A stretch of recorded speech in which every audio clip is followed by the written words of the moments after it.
It's a cruel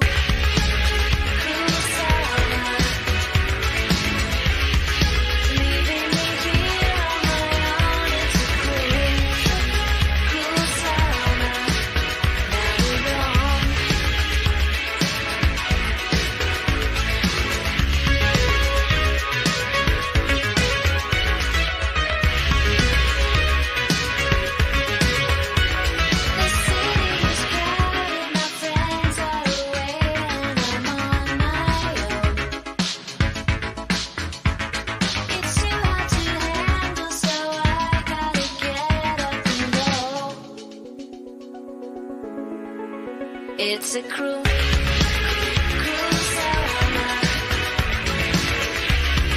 Leaving me here on my own. It's a cruel, cruel summer. Yeah, you're wrong. You're not the only one. It's a cruel, cruel summer. Leaving me here on my own. It's a cruel, cruel summer. Now you're gone.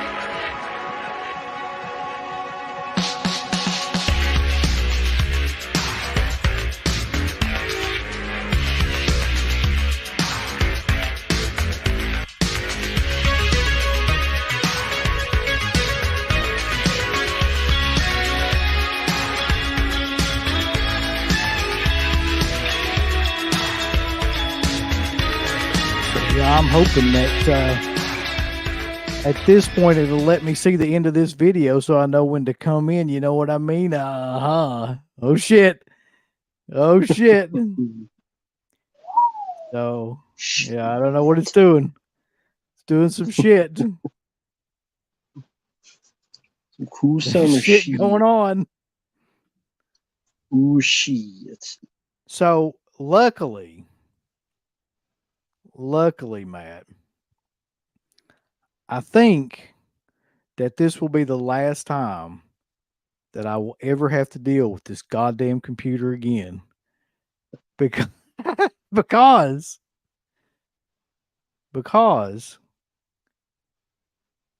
the amazingly, and I can't believe this, but it's true.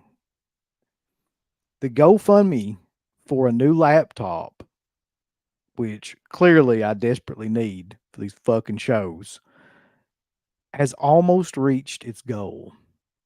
As of right now, I'm only $43 away from the goal for the new laptop. So thanks to everybody. Just wanted to say thanks to anybody that donated anything to that. And I mean, it's been pretty amazing to kind of watch the progression of it over the past weekend. It went from like basically, a fourth of what we needed to like in the last 2 days, like it's almost there. So tonight is kind of the celebration stream. If anybody wants to fucking donate that extra $43, we'll do a live celebration of the son of a bitch hitting the goal on this stream. But as for right now, this is kind of like a hangout slash, just talking about horror shit news, talking about movie news, talking about whatever we talk about. And joining me tonight is probably one of the foremost authorities about all things film on the internet, in the galaxy, really. That's the way I like to put it. I wish. Of course, you know him from many of our other streams, as well as Rambo Rap for Life, the YouTube channel. Rambo, how you doing, man? Oh, doing well. This must be a fucking therapy session for all the bullshit going on in movies today, especially the horror genre. That is, as if we would say, it's a dead fuck, and the computer don't lie. And maybe it's this computer line that you're on right now. So if you get the $40-some, you could throw it away, and maybe with a new computer, maybe it'd be a start a new era to get some new shit. Yeah. And holy shit, you gotta donate. Holy shit, there it is. What the fuck? So that's it. That's fucking it. We hit the Scream Bloody Gore. Salute to you again for coming through, man. We fucking have hit the target goal of over, now that he has donated that for sure, we're over $500 for the laptop, I will be buying a new. This ain't no like, Tammy Faye Baker type of shit where you donate money and like God knows what fucking happens to it. Because I will show everybody the laptop that I buy. Like there'll be a whole unboxing and like there'll be a video about the unboxing, all of that shit, so that you know that the money is actually gone to where it is supposed to have gone. But thank you again, Scream Bloody Gore. That is Actually, this history amazing. will be rewritten after the show because you're the historian of a different front. You rewrite all of history. You rewrite That's all right. types of history. You rewrite documentary histories. You rewrite horror histories. You rewrite stream histories. I forget what the hell the term that asshole said. Whatever. Fucking Yeah. asshole. He sounded like an I asshole to would me. I'll just say that. I tell you what, I would put this super chat up on there, but my computer won't fucking let me do it. By the time I did it, I'd have to hit the button 3 fucking times and wouldn't even know if it was up there or not. So, but thanks again to Scream Bloody Gore. So, all right, first things first. As you could tell by the title of this stream, Matt, I don't give a fuck Mhm. about Saw 10. I really, really don't. So much that like I did not watch the trailer for Saw 10 until 5 minutes before we like got on here, I think. And I really didn't want to, man, but I had to just to do the research on it or whatever for this, but it's pretty awful. If you haven't seen it, um you It's the said it was same movie. It's a prequel, but it's literally the same movie, the same tropes, the same little puppet. At least it was like the Cookie Monster or something. At least I would laugh and get a chuckle out of it. But no, it's the same dipshit puppet going around with a bike stuck up his ass. Go, you would play a game? No, I don't want to play a game unless it's football and I kicked you through a field goal while I was on fire. And why is it a prequel? But Tobin Bell looks 80 years older, but it's the first one. And it's the same movie, the same traps. You know how it's going to end. Where's the creativity? Where's the ingenuity? Where's the story? are You you knew how it telling me? started because they explained it 18 Listen, times throughout the sequels. but this is the most personal game yet, Matt, according to the promo. It's personal to him. This is the team of people that was supposed to cure his cancer, but didn't until they had to jam shit up his dick hole for people to find later on to solve a bunch of mysteries about the game. So he's really taking this personally because he's had stuff in his urethra for like years now, having to do all this. So because he died because these people didn't treat his cancer. So this is a big deal. I mean, we should be excited to see the exact same movie for the fucking 20th time now. So this is Saw 10, right? Are they including Yep. like Spiral in that? Yeah. Like, is that how they're getting to Saw 10? Okay. So I mean, Jesus Because Christ, man. 7 was the final chapter. That was with Carrie Ellis, one of your favorites actors from Holy X Files shit. streams. He was in that. Then He's not 8 as was bad. just called Jigsaw. Yeah. He's not, listen, Carrie always is great as compared to like some of the other people that we're talking about. Like Shawnee Smith ought to like get down on her hands and knees and praise God that Saw ever came out like every day. Like, because she would totally be screwed if it hadn't. She's in this at the end of it for no goddamn reason other than the fact that it's like Jamie Lee Curtis. What do you call that? Like the Jamie Lee Curtis syndrome where they've got to bring back everybody like that fought. Nostalgia. Yeah, these people like the curse of JLC. Member berries, like in South Park. You Yeah. remember this? Yep. Remember that? It just complete nostalgia wank fest. But did you see anything about this movie that wasn't like every other Saw trailer you've ever seen? Because I didn't. I mean, maybe the music choice, only because I'm surprised they didn't use the Saw theme music. to be more the nostalgia. But of course, they have to use an old song and they redo it like usual. Like most of these movies, take an older song, rework it. But it's literally he's sick. We already knew that. People screw him over. We already knew that. He has people caught. We already knew that. Make a choice. The puppet with the bike up his ass. The pid mask. Everything regurgitated. Even Friday All the the 13th went into space. By the time got to part 10, at least they strapped a rocket up his ass. They went to the moon and whatever. At least they did that. yeah, he did that. I mean, at this point, they probably should try to mix it up a little bit. Like send his ass to the moon. That would be great.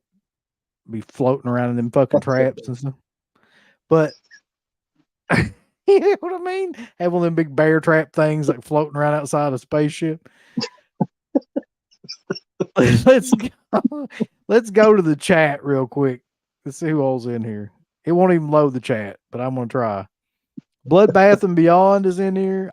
I'm just so thankful I don't have to worry about fucking messing around with this computer anymore. I can't even do.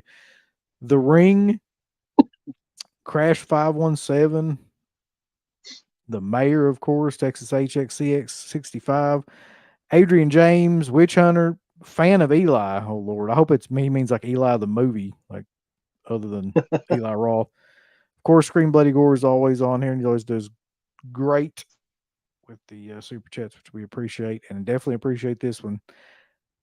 Sexless Phantom 78, Zombie Daddy Films, Johnny Darko, Lord Cosmo, Zombie Daddy Films has got a super chat here. I think that's Canadian money, so you know it spends like every other money.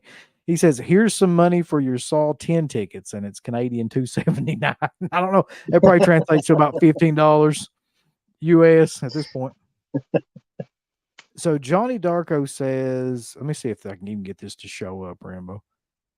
This fucking computer will put it up on the screen. I see it. Saw 1 is legendary. Saw 2 is great. Saw 3 is rest are total shit. Or close I to kind of agree with that. Like, I like Saw 2. That was the last Saw movie where I was like, okay, this is like bearable. And then like every other, when they got into the shit with the detective, the guy that was like from Eddie and the Cruisers, when they got into that, or the guy that looked like the guy from Eddie and the, I don't know if it was the same guy. It could Costas have been. Mandalore. Yeah. No, it's Costas Mandalore. That was it. Like I was just completely checked out after that. I don't give a shit. There's people that like followed that plot line, that stupid ass plot line, like all the way to the end of those movies, but there's no way, man. It's like a soap opera or something. Yeah, it's very, very overcomplicated, and just so I have to be the most psychic guy, more psychic than Miss Cleo, to learn all this stuff, to be able to know how everybody would act the exact same way with every single film, and it just got ridiculous and repetitive, completely ridiculous, repetitive. Constance Mandler isn't a woman. No. Amazingly.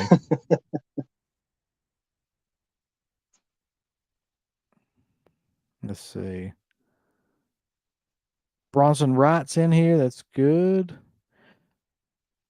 Jackson Jack says, I sort of liked how Jigsaw has comedic tones, at least in the trailer, because that's the only thing I watched of it. But it had a comedic tone with people joking about the traps and shit.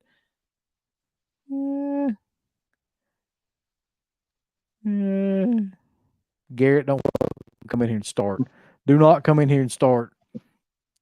Saw 10, baby. Doing the LA Night gimmick. I can hear him doing it.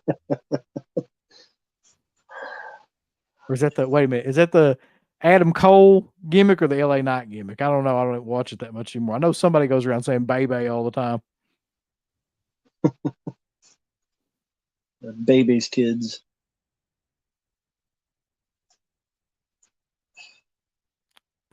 Oh my God. So Saw 10. That would be a good one to do an on the road for, just because I guarantee that would be hilarious to talk about. But I don't know. I don't know if I could do it or not, if I could handle it. It's so weird also because they keep rebooting this franchise and it keeps failing. Jigsaw did not do anything. Spiral didn't do anything. No. And they're hoping, just desperately hoping that this will do it this time. Isn't it just completely ridiculous? Like, what is the logic behind that? I don't know, man. Like, I'm not sure there's logic involved in like these movies at this point. Well, we are in a world that Barbie made 700 million in one damn weekend. So yeah, I want- logic went out the window. All right, so I've got. While we're here, we might as well run through this because I thought this was interesting. I have in front of me, man, like a list of the box office revenue of all of like the movies from 2023 so far. So you ready for this? So Okay. I believe this part is domestic. So we'll do worldwide though. We'll just do worldwide. 2023 worldwide, all movies. The Super Mario Brothers movie made $1.3 billion worldwide. Guardians of the Galaxy Volume 3 is the next. It made 844 million worldwide. This one's the one that cracked me up. Can you guess what the third highest film of 2023 would be worldwide? It'll make sense when you consider like that people love this type of movie for some reason worldwide. I have no idea. I hate all these movies, but it was Fast X. Fast X is the number 3 earning movie with $704 million worldwide. I forgot that movie came out and I saw it. I forgot Yep. it came out this year. Of course, Spider-Man Across the Spider-Verse is next with 678.1 million. But after this weekend, the next one, I believe, would probably pass that one because they've got Barbie listed as 578 million, but I think after this past weekend, it's over 700 million now worldwide. So I don't know what to make of that list. I really don't because okay, you've got a video game movie, you've got a sequel, you've got actually 3 sequels, and Barbie. Such an odd addition to that list if you think about it. Like, so you got all the same shit you would normally see, and then Barbie. I think Barbie just captured every demographic somehow. Like it got them all. It checked off all the boxes, and there was enough controversy behind it that it kind of created cash, as Eric Bischoff would say too. Like it just did. Also a heavy marketing push as well to make sure everybody knew that it was out, whether you wanted to or not. They made sure to know that it was coming out. Yeah, I guess you look at like, yeah. I was gonna say a lot of like odd off-brand kind of marketing too, and I guess with Mattel behind it, like I mean, there's no money limit or anything like that. Like they could push it like crazy, which they did. And I guess I mean I would say it was sexist. Well, shut up. Mario for boys and Barbie for girls, but I guess there's a lot of guys who are watching Barbie and they let be my guess. Hey, there's a bit, there's people that love My Little Pony called bronies. Ain't for me. I don't get it, but be my guess. I'm too old. I'm too old to understand this shit. Yeah, we're told for this shit. Sit in this corner, reading spell yellow in peace. This would be a great tagline for the Barbie movie. Are you gay? Are you straight? Are you horny? Do you like women? Do you hate women? Do you masturbate to feet? Come watch Barbie. It checks all the boxes. It really does.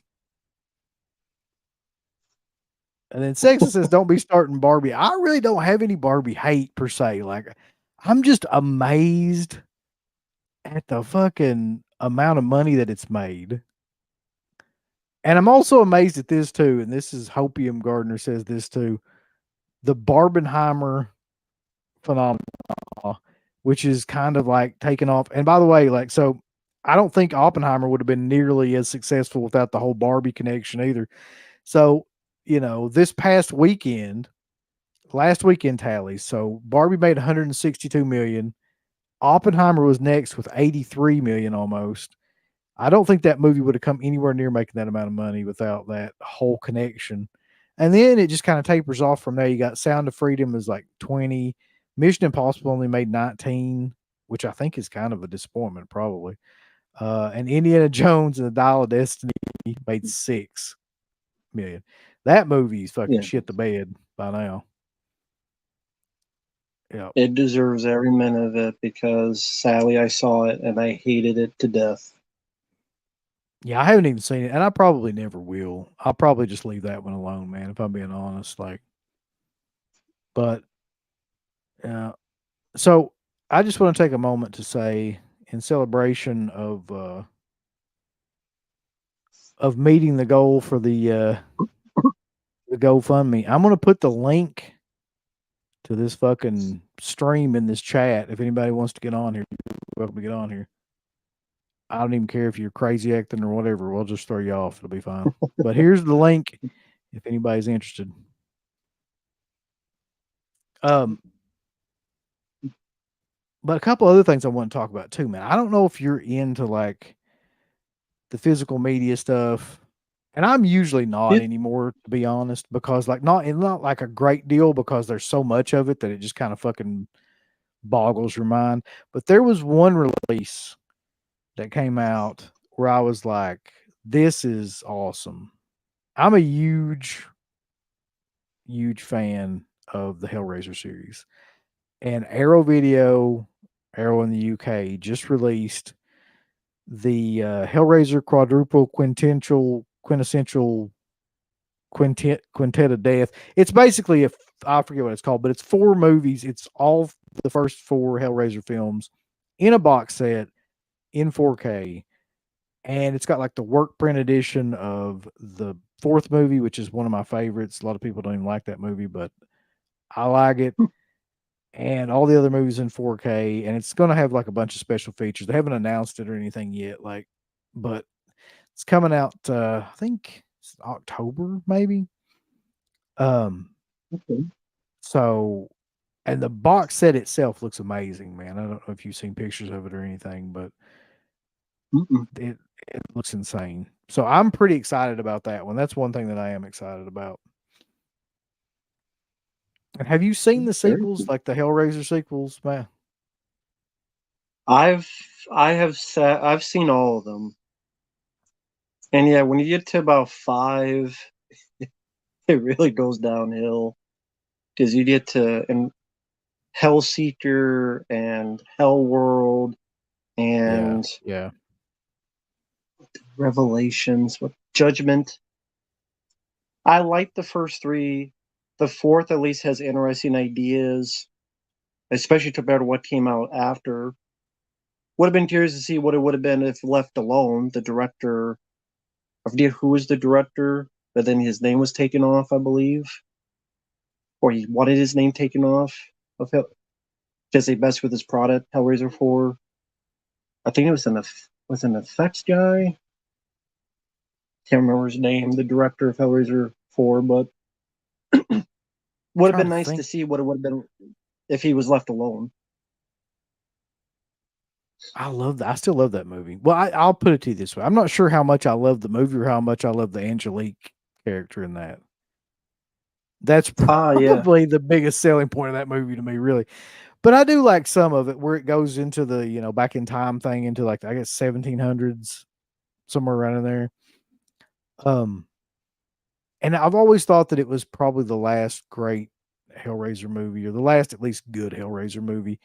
And there was another one too, and I always forget which one this is. I think it's whichever one has Craig Sheffer in it as like a detective or a cop or something like that. Is that Inferno? Yeah, I didn't mind that one either. Even though it had zero shit all to do with like Hellraiser. And like, I don't even think Pinhead's in it, maybe like 10 minutes. He's in like these weird kind of dream sequences and stuff, but like, Yeah. I still kind of like that movie. And if they ever did a box set, I would 100% buy it, like with all the films in it. Like, that probably won't happen just because they're scattered to so many different companies, I'm sure. But I don't know. And yeah, it was Kevin Yeager. He Oh, did yeah. part 4, and then they messed with it. He didn't really want to do it, so then they hired Joe Chappelle, who did Halloween 6, Yep. and he did Phantoms. You the bomb in Phantoms, yo, to Mr. That's Pinapple. right. So yeah, director of Phantoms, which I'd rather watch than Halloween 6. I'll say it. How dare you? I'll Halloween say 6 in with is a a drink. masterpiece. You don't like Paul Rudd in that running around? Yeah, smiling when he's supposed to be scared, and he's like stops him with magic stones, freezes Michael Creepy Myers. Paul There's Rudd. magic stones. You're frozen. I Michael do. That's what we want. We wanted Michael Myers. Could you have sex with your sister and have a baby? Let's let the plot have that happen. I mean, well, I am in I- Kentucky, mate. That's the wrong question to ask me. Like, that happens all the time around here. Let's see. Johnny Darko says the artwork on both those the artwork on that box set looks great. It does, yeah. Hellraiser 2 was a good ending to the series. Hellraiser 3 was like watching a gory X-Men movie. That's kind of true. They're completely different, like styles of movie, really.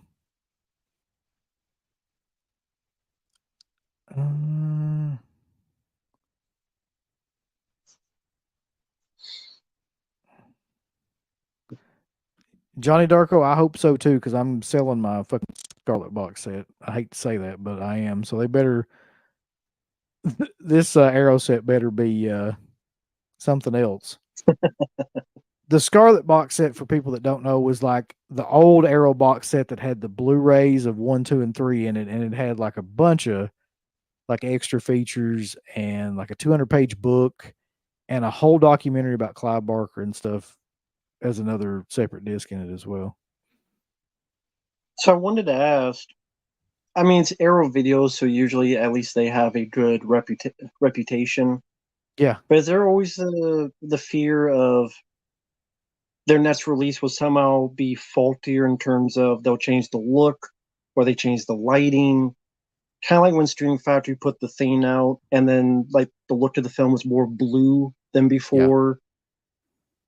I always worry Or about it's that like, with like 4Ks, man. Like I always, because I've seen a lot of 4Ks that did not look as good as Blu-rays, and I don't give a shit. Like, here's my thing, right? If I'm going to watch a movie, I want to be able to just put the movie in, turn it on, and watch it. I don't want to have a master's degree in electronic engineering to fucking know the specs of my television, because something that people do on the internet that drives me nuts is you'll say something like, well, this 4K doesn't look as good as the Blu-ray. And then you'll have like a bunch of these fucking nerds that'll get on there and they'll be like, well, you got to go into your TV and hit the, fucking YMR ratio. Like, whatever, man. Like, I'm not doing all that shit. Every single time I watch a movie, I've got to go in there and recalibrate my TV. like, no, it should just look good. Like, when you put it in, like, don't, it should just be okay on a regular TV. And a lot of Blu-rays, I think they just are more vibrant. I've heard people say that the 4Ks look more kind of realistic, like more flat, I guess. But that's not really what I'm looking for when I'm watching a movie. I want it to kind of pop off the TV. I don't want it to look flat as hell. no, I can understand that. Though, if I think of a 4K that did that for me, it was Predator. Just the Blu-rays were terrible, wax-looking figures. But you watch the 4K of the original Predator, like you said, that pops, and you go, okay, Yeah. I could see immediately the upgrade. Yeah, there's a couple. Like right off the top of my head, like if you're talking about like 4Ks that actually look amazing, um like anything Blue Underground did on 4K, Zombie, a lot of the Fulci stuff, like all that stuff looks insane. Suspiria, anything Synapse did on 4K looks amazing.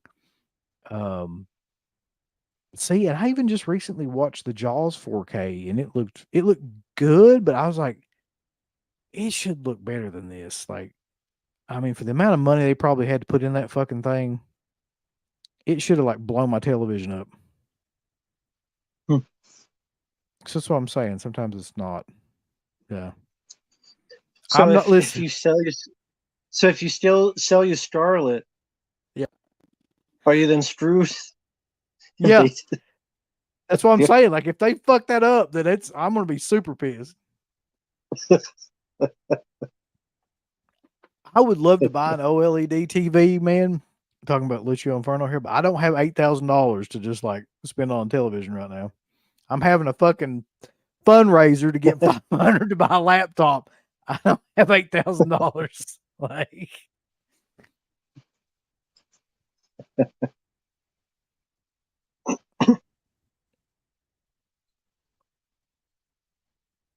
let's see here. Are you guys going to buy the Arrow Hellraiser 1 through 4 4K box set? That's the big core news this week. Yeah, I'm probably going to buy that.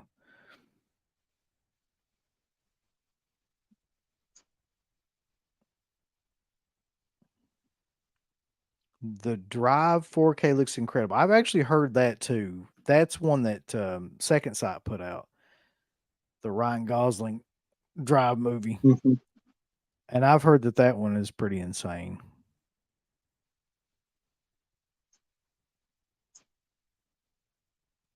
For anyone in the chat, has there been any news on the Hitcher 4K from Second Sight or no? That's a good question. I haven't heard anything about that in a long time. Mm. Yeah. And looking on here, like I know they're still working on it because Felsher was talking about something like that too, but I don't know.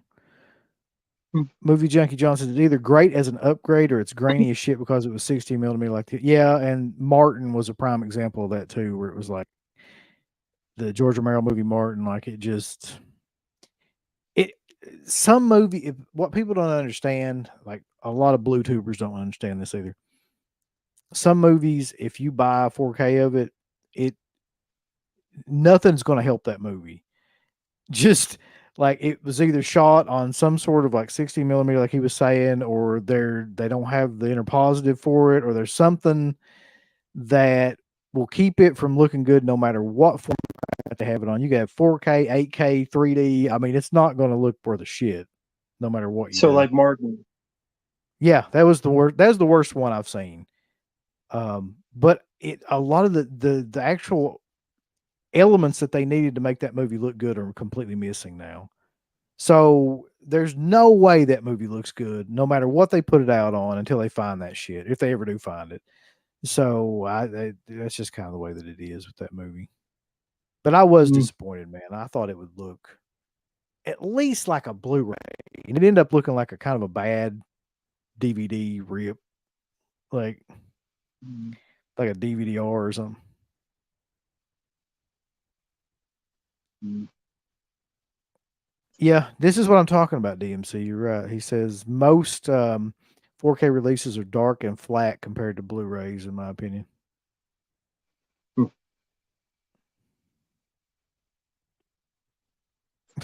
Preminator says he didn't know you were joining this after. Like, I don't think you know you were joining this. No, I just commented. I said, "Yeah, the Saw 10 trailer sucked. You want to come? Sure, it's fun." So yeah, I kind of like kidnapped him onto this.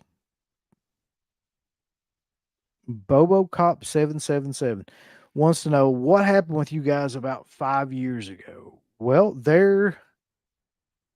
I tell you, a good spot to go and actually like hear the whole story behind that is Planet CHH, Christian Hanna's channel.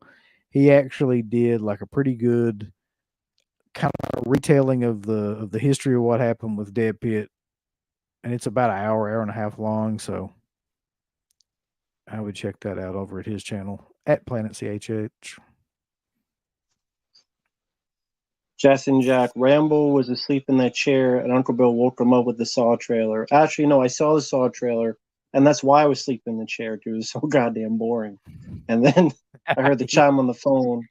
Hey, motherfucker, come on, you want to do this? Okay, yeah, let's talk about this shit. Saw 10 sucks. Exorcist, I'm a Believer sucks. Most horror movies nowadays sucks. The new audience, I don't know what the fuck you're doing. Do better. Stop this toxic positivity bullshit. God damn right. it. Toxic positivity is Wasting my running motherfucking wild. time. I'm tired of this horse shit of movies today. God damn it. You're making mayor's got a- Barbies into hits. The mayor's the got a really fuck? great point here. He says, "Imagine what Skinamarink would look like in 4K." You'd be like, "Yeah, look at that fucking ceiling. That ceiling's in 4K." And it's a hell of a ceiling you got there. Look at that chair. Yeah, Alfa Romero. CHH is actually a really good interviewer. Yep.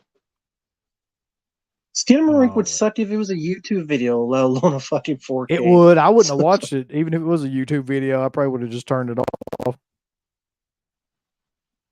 Oh yeah. So the other big thing is the Exorcist believer thing. We've talked a lot about that, like several different times, but I really do believe this too, with what I'm getting ready to tell you. If you like think that that trailer looks great, then you need to go have your ass examined because, like I said before, that is where your head is.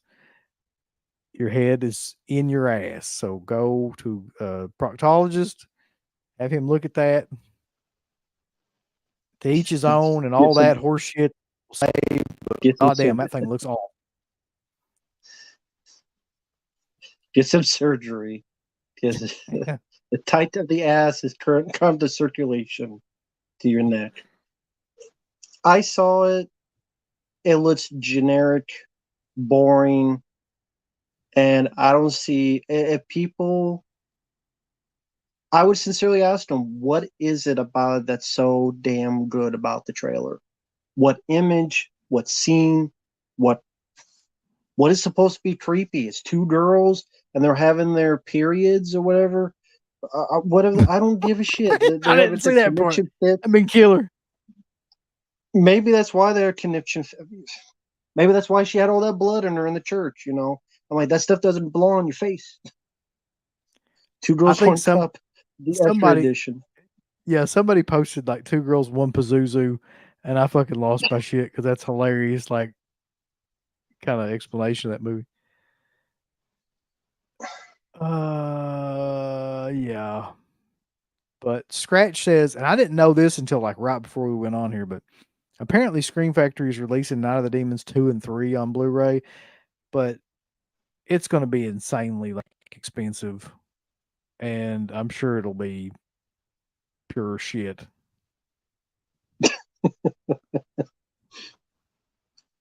Are you telling me because of the movies? You think the transfer will be bad on those two films? Or yes, what about that's exactly what I'm saying.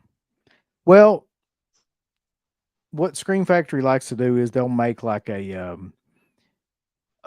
they have like 1,500 of a release, and then they'll say it's limited or whatever, and they'll charge like 45. It'll end up being like $45, some bullshit like that. Yeah. And they should have put all those in a box set anyway, since I think they got Night of the Demons still. Uh-oh, we got somebody on here. Hold on. I don't think we've ever had this person on. Let's see what happens to my computer if we add a third party. Will it work? Yo. We're about to find out. Do you guys hear me or? Yep. Okay. It kind of works. What's up, guys? What's up, man? Or sorry, I don't know if we're allowed to cuss on this, but how's your night going? No, you can't fucking cuss on this show, man. It's not. Oh, sorry. This is well, I go by Gozer the Gozerian on YouTube, but I don't know. I thought, I thought I'd stop by and see what was my phone. I won't be on for long, but I just thought I'd stop in because I'm a big fan of both your guys' channels, and Thank you. That's awesome. I see you got the fucking Hellraiser poster in the back. That's so why I got on, because I fucking heard you guys talking about Hellraiser Bloodline. That's one of my favorites, and so yeah. But yeah, I'm actually kind of late on the Dead Pig game. I found out about you guys a couple of years ago, but I've been listening to Matt for like 10 years now. So yeah. But anyways, So- Thank you. what were you guys talking about? Sorry about that. Well, I got to know though, like, okay, so because it's hard for me to figure this out, but what is it that you liked about Bloodline?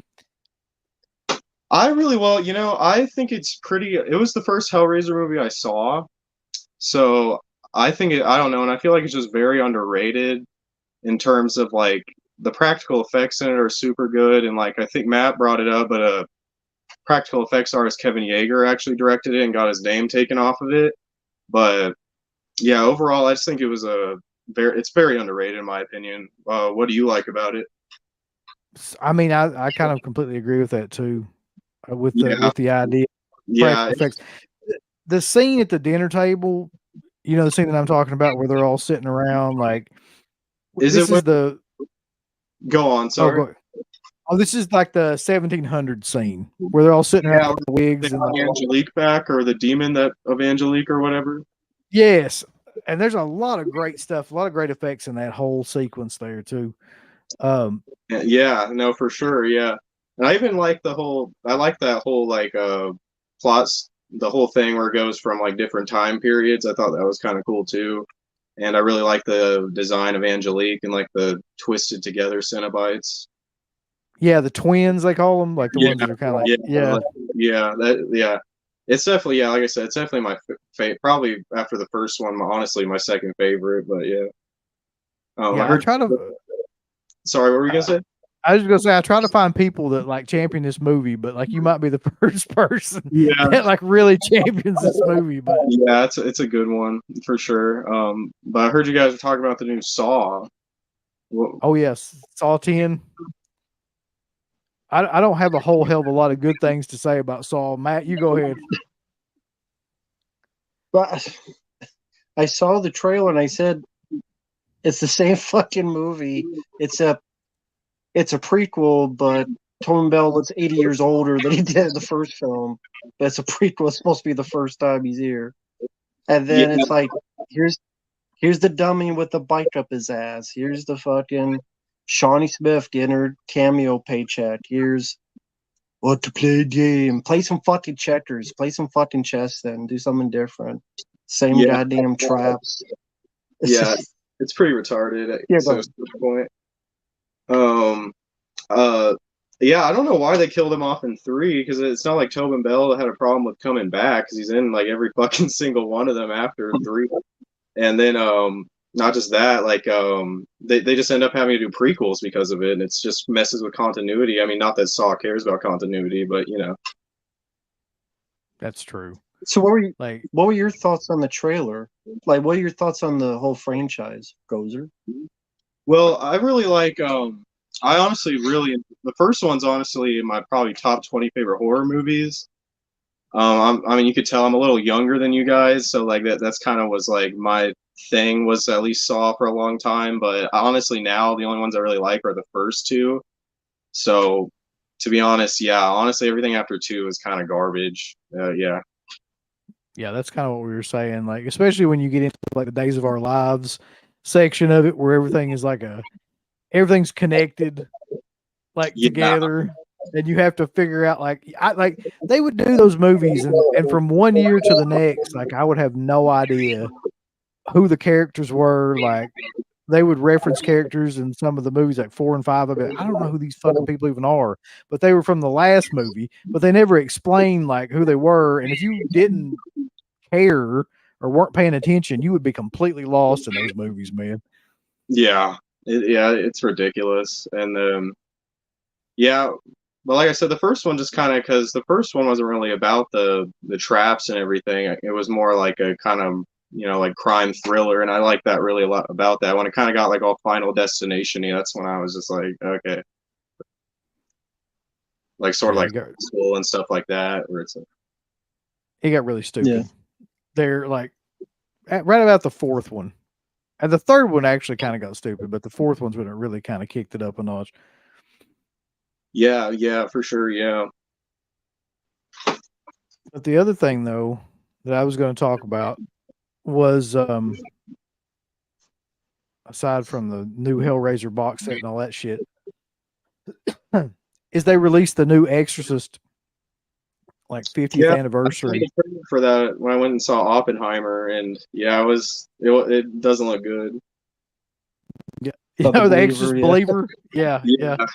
It looked like shit, but that's to be expected. It just looks like every generic, possession film that's come out in the last 10 years. So Well, maybe you can explain this to me then, because like there's a shit ton of people of your age range. Which yeah, I'm assuming around your age range. I'm 20, That but yeah. Yeah, that sounds like about right. So that are giving us pure hell for like talking about this movie and this trailer, man. And I'm like, is that just like from a lack of seeing movies, or like what is the? We old as fuck. We don't get it.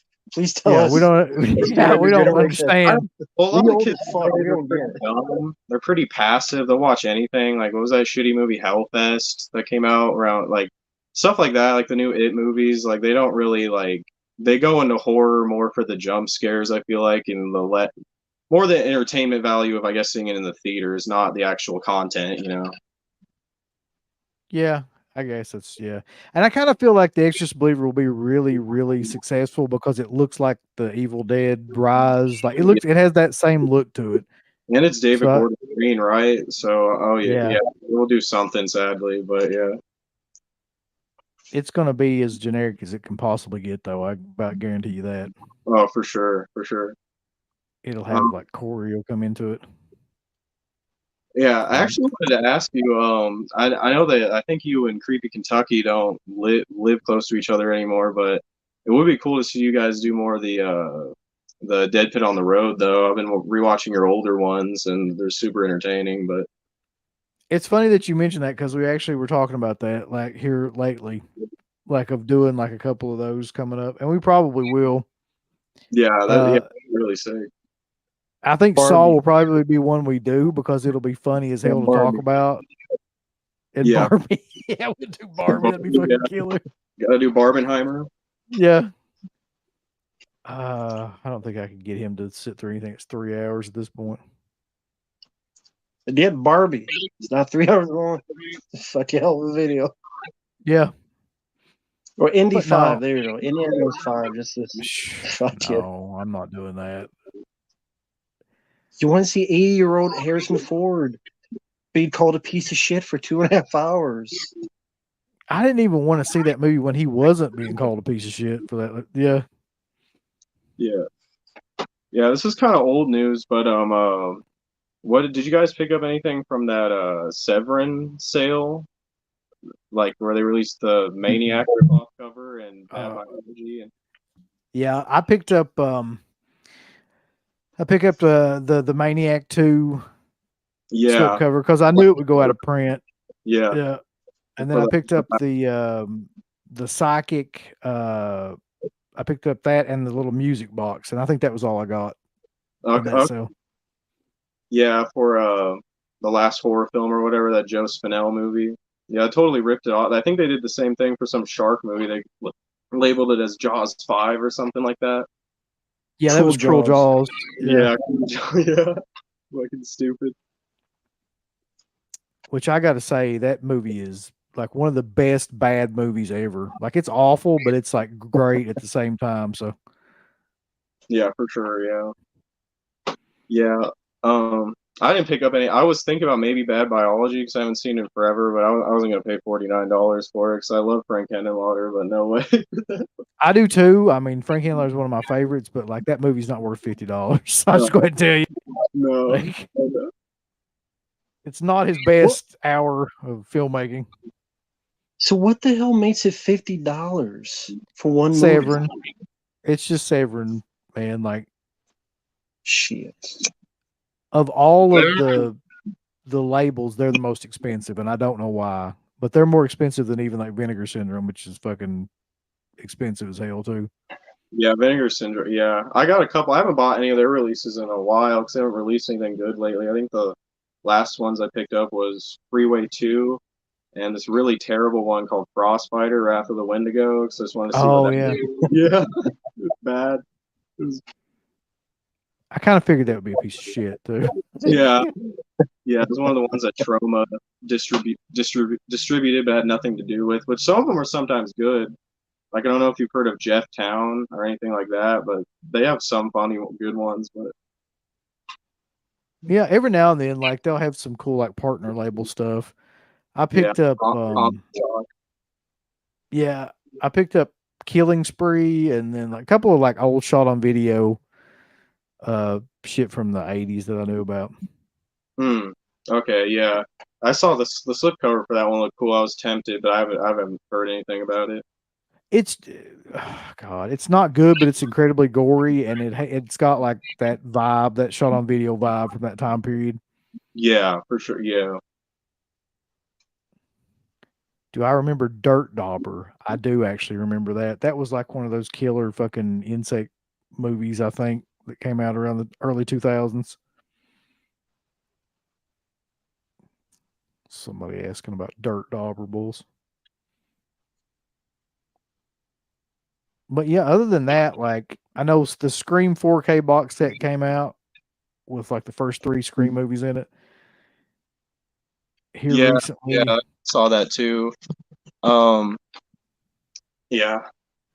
I mean, that would be a decent pick. I don't know how much it is, but that would be a decent one. I recently picked up the House of Thousand Corpses Best Buy thing they did for it, which is a kind of cool box set. I was curious about that one too. Yeah, it's kind of And worth then it. I mean, it's the same features and everything, but the box set's kind of cool. then fucking Walmart puts out like this is the weirdest thing. Walmart puts out like a what they call it, like the Firefly trilogy or something. Like Oh yeah, I Mhm. didn't get it. Yeah, well, to be honest, me and Rob Zombie to me has only made like 2 good movies, so yeah, I that's don't know how basically true. Yeah. from hell. So like Yeah, the I 30. recently watched Halloween 2 with a friend because he really wanted to watch it again, and yeah, it's so shitty. Like I can't. Yeah, There's a lot of people though, man. There's a lot of people that champion those Rob Zombie Halloween movies. I don't yeah, know why. it's ridiculous. And real quick with that Stream 4K, I was talking about this the other time. It's still weird that to this day they still haven't brought the uncut version of Stream from the Laserdisc VHS days. Oh yeah. Like that could have been like a good selling point. Hey, get the 4K and here's the uncut version of Stream finally since the days of VHS. And I don't know why they never did. I don't know if it's just they can't do it or just laziness or what it is. I don't know. I don't either. I've actually seen that, or at least I've seen the scenes that they're uncut, and it's just Mhm. a lot of times when they do those A little uncut bit. movies, it's just like a little bit of extra. Like they'll show like one scene for 2 or 3 seconds longer. You know, they'll hang on one gore scene for like 2 or 3 seconds or something like that, and that's kind of what it is. Like it's not, anything that'll blow your skirt up or anything. Yeah, Matt. I might leave here soon, but I did want to ask Matt real quick. What did you hear that Kevin Smith might be doing a Mallrats 2 and Tusk 2? Well, what was your thoughts on that? Kevin Smith, man. He lost his testicles or something, man. I don't know. I know he's off the weed. I think it's a bit too late because I think it diminished whatever brain cells he had left from making Yoda hosers and Tusk. And I don't give a fuck being mean because I used to respect the guy, but goddamn, that guy is one crybaby dumb fuck. It just crying every superhero movie trailer, every episode of The Flash. Like, of all the things to cry about is every episode of the Flash TV show and I know. Star Wars is so Star Wars that beautiful. comes out. It just what more can you tell the story of the guy surgically turned to a walrus? No. I think the story was pretty much all told. Yeah. And And it's just Mallrats, yeah, go ahead. no, you keep going. I was just saying it's dumb as fuck. I'm just agreeing with you, yeah. No, and Mallrats 2, what's he gonna do? Kill Jason Lee like he killed Probably. Brian O'Halloran's character? Probably, yeah. I wouldn't doubt it. And He'll there's die no with a comic book in his hand and a thumb up his ass, just there's like no Dante in Clerks 3. so what can you do? I know that he said that'd be the joke in it, but it's just pointless. And they're all too old, so it's like, yeah. That kills me. That Clerks 3. It's like, hey, you know this comedy you laughed at? Let's make the most depressing fucking sequel where a pregnant woman dies in the first 5 minutes, and then, hey, you know that guy you liked who you kind of saw yourself in?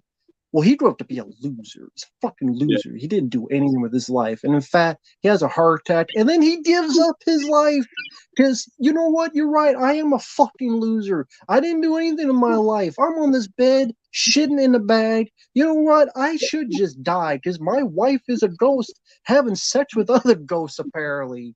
Because what he That said. was in that, And, yeah.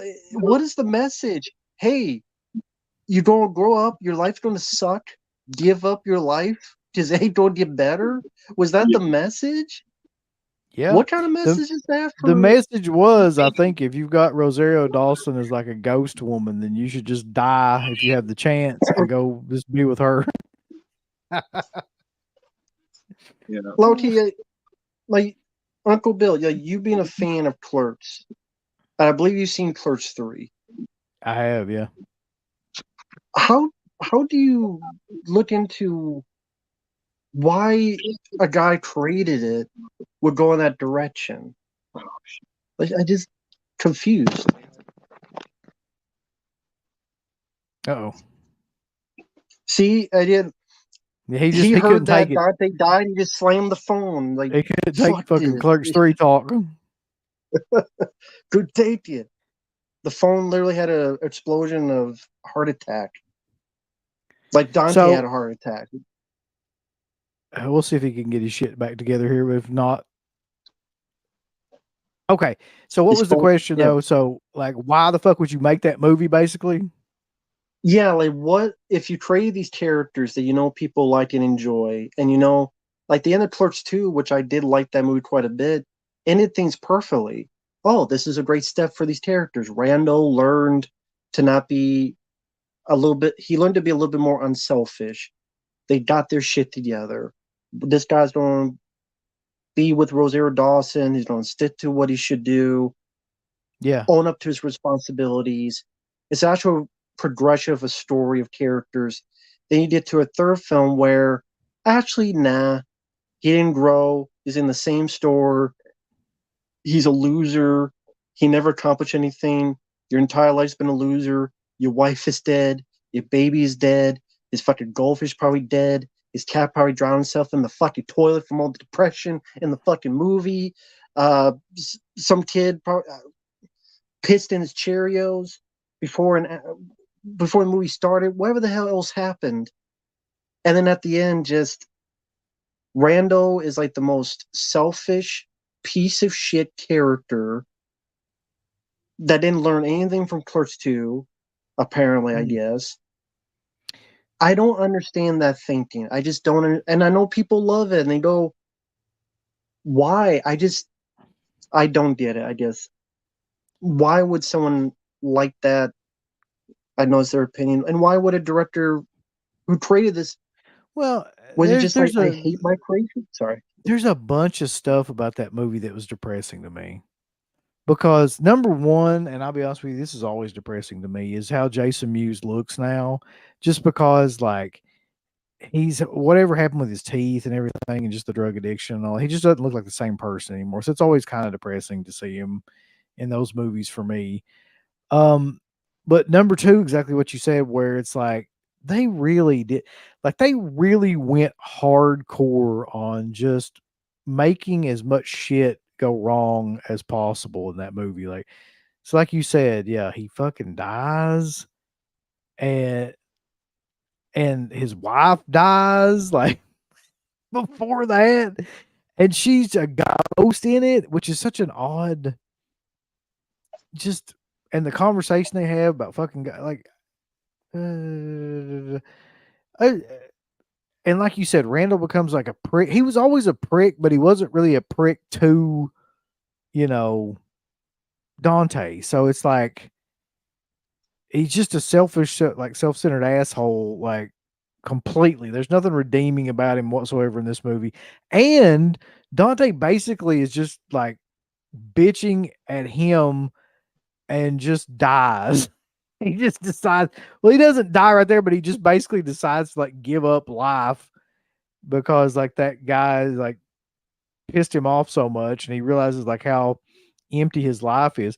Just not a very Clerks-ish kind of movie, man. Like how do you go from like that's his Return of the Jedi basically. So how do you go from Clerks, which is an innovative kind of classic, to Clerks 2, which is to me like Empire Strikes Back. It's probably the better movie in a lot of ways, like to that. Like I don't get it, but that's what it is. Yeah. Yeah, I just did not understand that at all. Sexless Phantom says, I swear I had no idea Clerks 3 existed.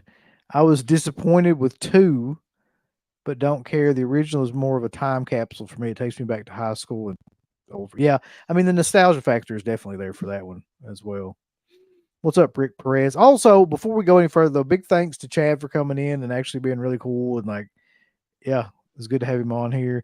Anybody else wants to join in? The fucking link's at the top of the chat.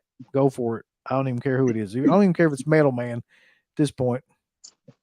That would be a trip if his ass came in here. That would be interesting. Yeah. I've never I don't talked think- with him. I don't think we could like contain it if he showed up. I think we pissed him off though, so I don't think that will happen. So a couple other things real quick. The 50th anniversary steelbook of The Exorcist is out. That's another big one. They released like 3 different versions of it. Like Warner has a version out. Then there's a steelbook, and then there is like a huge Bible set that everybody's shitting their pants about that looks like a Bible, and it costs like $100. And like I just don't even care at this point. But here's some other releases that have just come out too. Freaks.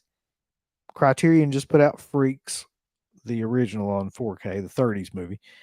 The Others, which is the Nicole Kidman one, which I love that movie, and that's coming out.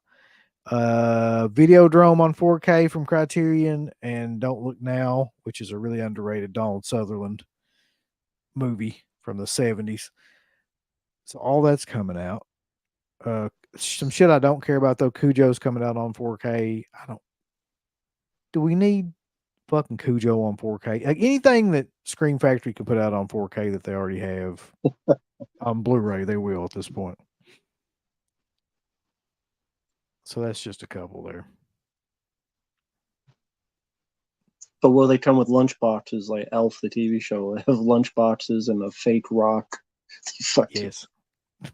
Jesus. I don't know if he's coming back or not, Brad. He did seem cool. Yeah, he did say that he couldn't stay on long, so it may be Something about like he his only had phone, much yeah. on his phone. He probably like me, he only had a little bit on his phone, so he had to go. Cool guy though. Very nice. This is a good question from Wild Wrangler. He always brings in the good questions too. Have we watched the Robert Englund doc? I think it's like Nightmares and something in Hollywood. Did you see that one yet, Rambo? Yeah, someone actually sent it to me and to review, and I did watch it. I liked it, but I do like I did Robert too. Englund, and it's like 2 hours and 10 minutes went by very quick. And whatever people say about Robert Englund, he's a fun storyteller because it didn't seem like any slow spots. And a lot of cool little nuggets of information. Like I never knew he was attached to Crusade with Arnold Schwarzenegger, because I heard about that project for many years with Paul Verhoeven and Arnold, and I didn't know Robert Englund was going to be a part of it. Or the whole Star Wars thing, and that I didn't know that either. Yeah. as Han Solo, whatever. Uh, Sadly, there's no footage of that, but I do wish they had touched on Ford Fairlane, but that's just a bit sucker for that movie. Uh, how was it worked with Andrew Dice Clay? That But would it's have been really great. good. Yeah. A lot of good stuff. The features weren't much. I mean, they're probably like 3-4 minutes a piece. How do you feel when you said you liked the documentary? How do you feel when you have people like Eli Roth and Adam Green, where you personally are like, I mean, they worked like Adam Green worked with him, Eli Roth didn't. Do you feel like, okay, I'll manage, or what the fuck are you doing here? Like, how do you feel about that? Indifference, and in between? I've gotten used to it, and that was a huge thing to do in the early 2000s when they put out like his name was Jason and the Nightmare on Elm Street one. So they would have like these talking heads people from all these different like that didn't really have shit all to do with anything going on in with that person or that movie or whatever, and they would just come on and act like they knew what they're talking about. There's that one woman that has been in like every one of those. She's like a doctor. She got a doctorate in film, which I can't imagine like anything like less useful, but she got a doctorate in film. So they let her on all those. And then there's like, the Steve Barton is always on a lot of those. Adam Green's on a lot of those. Eli Ross on a lot of them. I just kind of tune out whenever they talk because they act like they know what the fuck's going on. Like, I don't know. There was no Tony Timpone. I'll say that. You don't see that dude Nope. anymore. Like, I don't know what No. happened with him, but like, you don't see him or like Michael Gingold or any of those people anymore. Mm-mm. And Yovanka, whatever her name was, it used to be with Rue Morgue. She was all over the place, like the early to mid 2000s, doing like interviews and stuff. You don't see shit about her anymore either.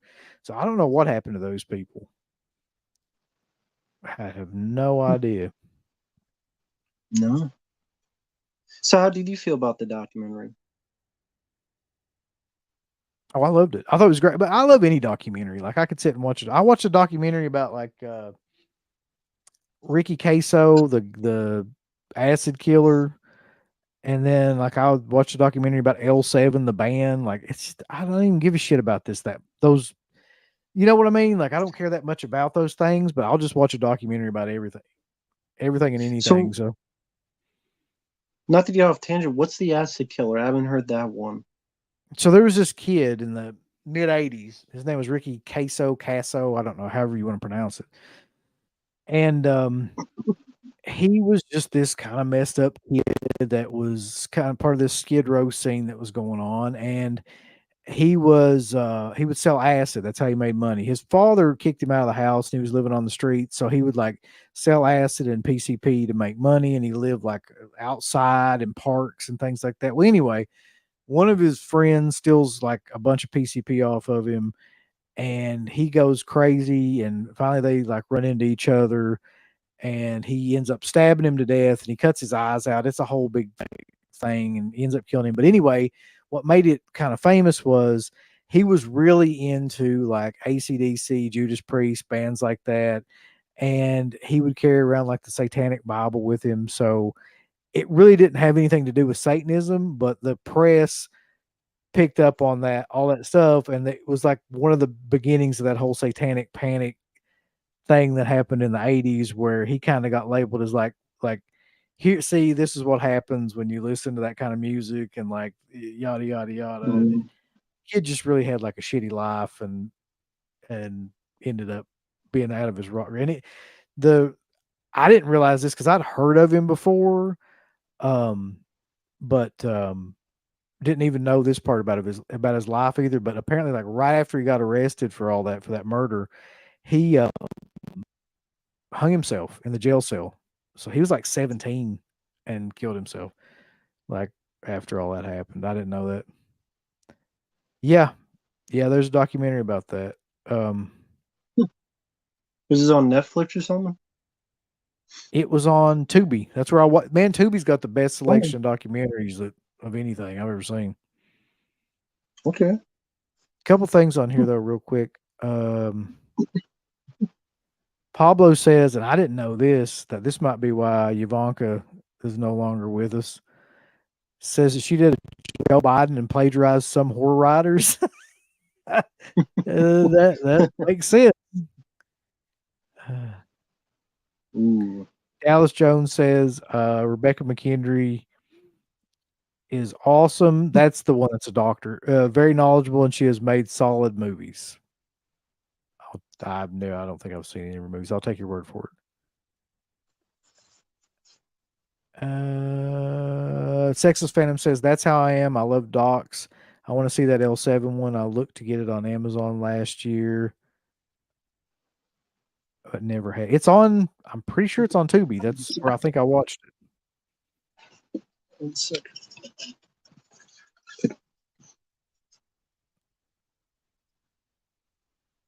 Say you love Satan is what he's trying to make the guy say as he stabbed him. Yeah. There was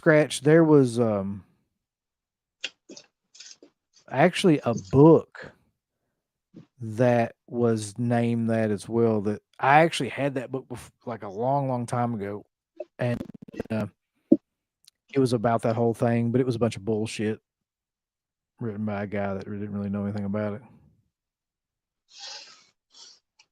For those who do like documentaries, since you mentioned that, one I would recommend for anyone who hasn't seen this is one called Dark Days. I don't know if you heard of that. I have. What is that one about? That is trying to remember what year this took place. But it's in New York City, and a filmmaker went into the tunnels underneath New York, where just a whole cavalcade of homeless people that just literally made like a lifestyle of their own under their own suburban world in the tunnels of New York, and just really just how they lived their life as these tunnel dwellers. And throughout it, like by the end, there's some nice hope where on the sad thing, they had to be pushed out because there had to be a lot of cleanup and construction and stuff were being built, but some of them got put into temporary homes. And apparently a lot of them were able to get their life back together and get back with their families and get jobs and stuff. But really just this homeless people day-to-day life inside all these subterranean tunnels, and it's filmed in black and white. A guy named Mark Senior did it, and who did it, like someone in particular did the music. I can't remember, but yeah, definitely Dark Days. I know you can't see a good picture of it, but definitely worth a look for those who are into any type of documentaries. A very just how matter of fact these guys are, just something that at the time they had to do, like how they reworked, how they did electricity, how they try to find water, how they go around picking up cans everywhere, how they just live day life with all these rats and stuff of that nature. How sadly there were people that were just so out of it.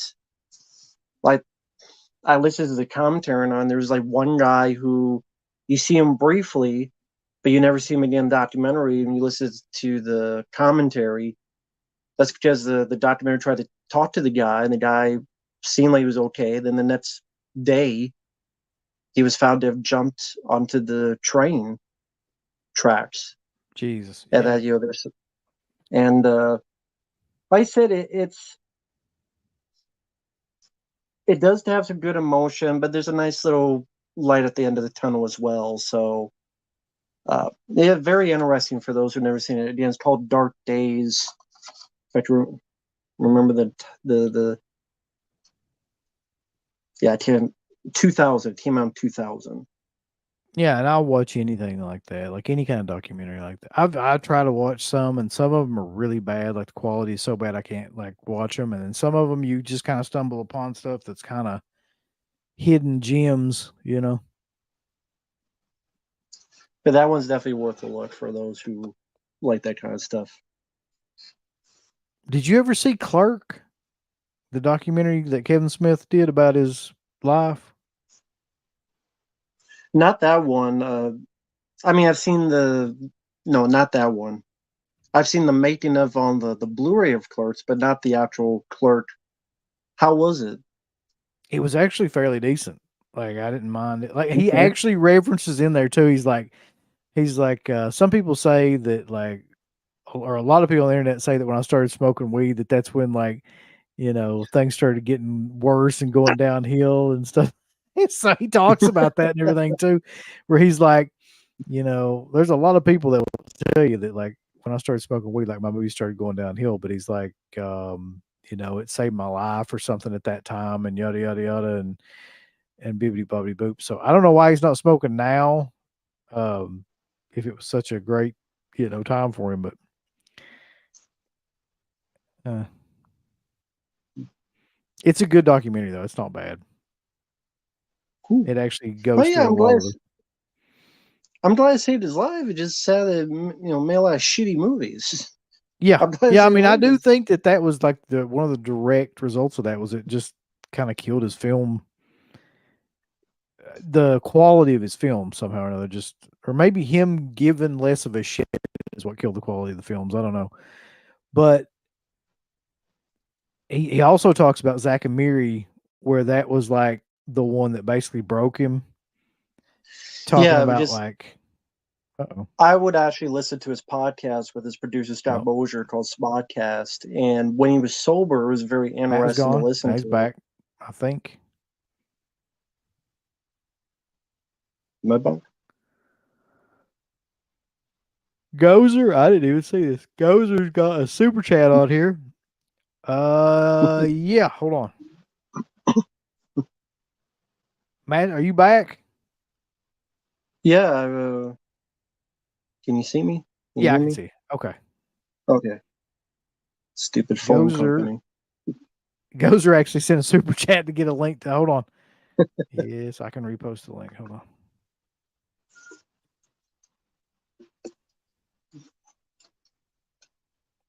There we go.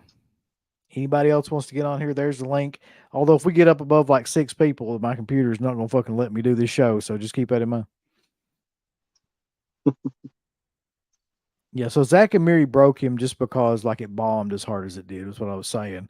Like he really expected that to be kind of like his breakthrough fucking, you know, film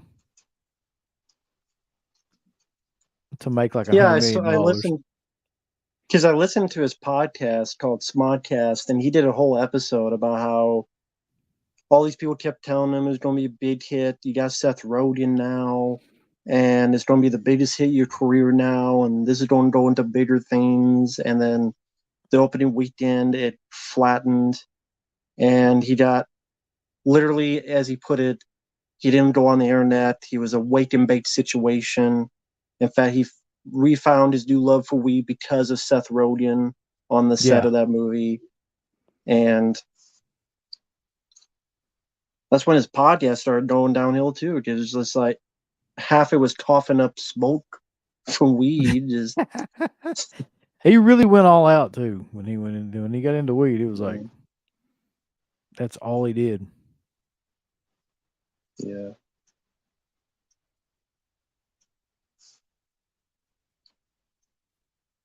So he's almost back on here. Is this my computer, Matt, or are you seeing just like pink? I see the reds. No, I don't. I just see us two. I see the Okay. background of red and black.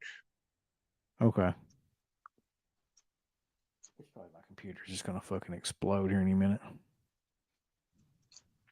Oh, Jesus, I'm sorry. I was just looking at news and Blumhouse, a movie about a haunted backyard swimming pool.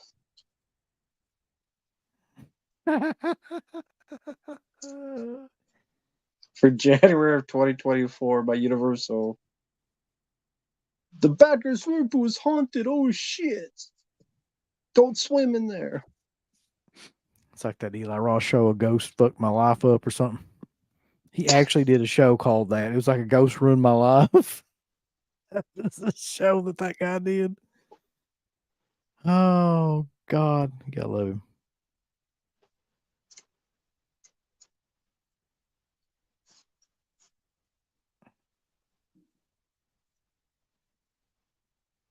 Trying to think of anything else I've watched here recently.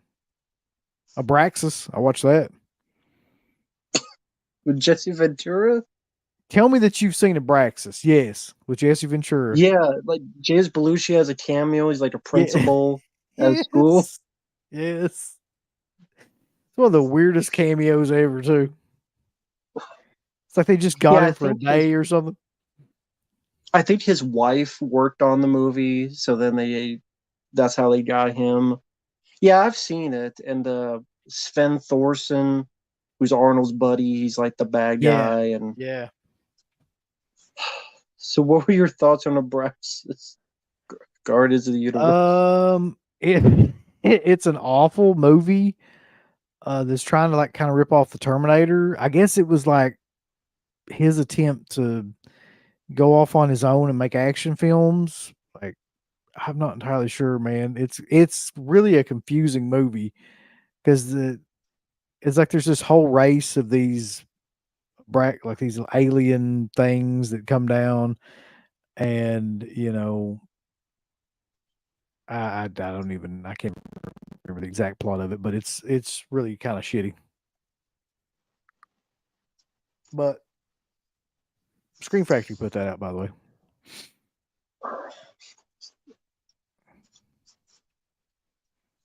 All these movies that are not out, that gets a release. Yeah, man, it is how it is. Just, hey, these rights are cheap enough? Okay. Put it out there. Someone will buy it. What's up, Michigan Dipper? Rambo, what's your thoughts on the new TMNT movie? How much time you got? Seth Rogen's a part of it. That's big problem number one. Him with animation is a double problem because you get Sausage Party, where the big joke is a hot dog bun, fuck the food, have sex for 90 minutes. That's the big joke. And then let's see, the turtles are Muppet babies. They sound like their balls haven't dropped. They sound like these twat waffle teenage popsicle heads that the smart one, Donatello, sounds like he's 8 years old. He sounds like a girl. He sounds like you want to kick him through a field goal. Raphael sounds like Nelson from the fucking Simpsons. I'm ready him to go ha ha any fucking 5 minutes. April looks homeless, fat. God damn. A fat homeless chick. Leatherhead's now a girl. Mondo is with a special helmet on. That's good. And I think Paul is a Paul Rudd. I think it might be Paul Rudd voices him. The deal. Hey, bro. It would be Paul Rudd, yeah. All right, Chad, are you ready? Yeah. Let's see. He almost had shit set up a second ago. Ice Cube being the fucking main villain. I want to bring this dude back in because he's actually pretty cool. Yeah. I want to bring him back in, but he's got to turn his camera.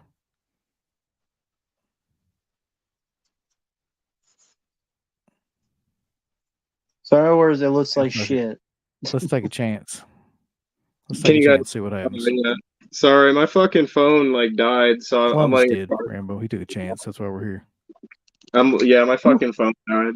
So yeah, I'm letting it charge right now, so you won't see my face for a minute, but or you can see the side of it. But so, what did you said you had something else that you wanted to say?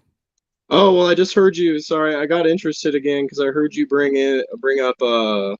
It's kind of going back. We brought up the Acid King documentary. Oh yeah. I recently watched. I'm sure you're familiar with the filmmaker Jim Van Beber. Oh yeah, that old Jim Van Beber. Yeah, some of his movies. I'm sure you've seen Deadbeat at Dawn and The Manson Family, but he actually did a short film about that called My Sweet Satan. Yeah, they talk about that too in that documentary. He's actually in that documentary, by the way. Yeah. Okay. Yeah. He's in the documentary. Oh, he is. Yeah, I haven't watched the full thing. I started watching it on Tubi last night, but fell asleep. But I didn't get to that portion yet. Oh man, he's amazing. Like he's like chain smoking and drinking through the entire documentary. Like That guy yeah, did. I'm sure you're familiar. He did a couple music videos too. He did the Necrophagia video and a Pantera video. yep. So it's too bad he didn't get to go on to make bigger films. Really. Yeah, I don't know what happened with that guy, but he had like a huge kind of start, like in a lot of buzz around him, and then he just didn't do anything. Like after a while, like I don't know if seems like he's got some pretty bad addictions. That just seems to be from what I can gather. Yeah. Yeah, it's too bad because he was pretty talented, to be honest. I'm gonna turn this fucking light off.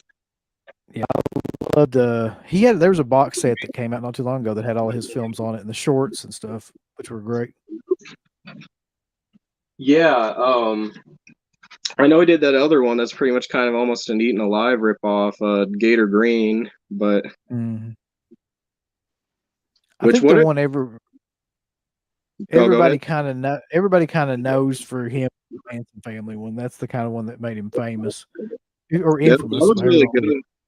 Yeah, At least I thought it was. I love Deadbeat at Dawn, but a great one too. I was listening to one of your old Don May Jr. Interviews, and apparently he said that he wasn't happy about the transfer on the Synapse release, which it looked good to me for DVD at least.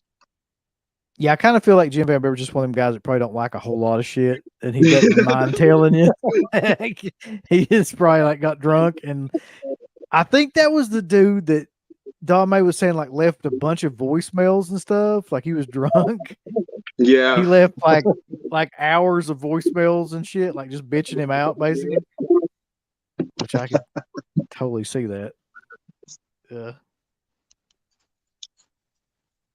I don't know. We interviewed him though. He seemed like an okay guy.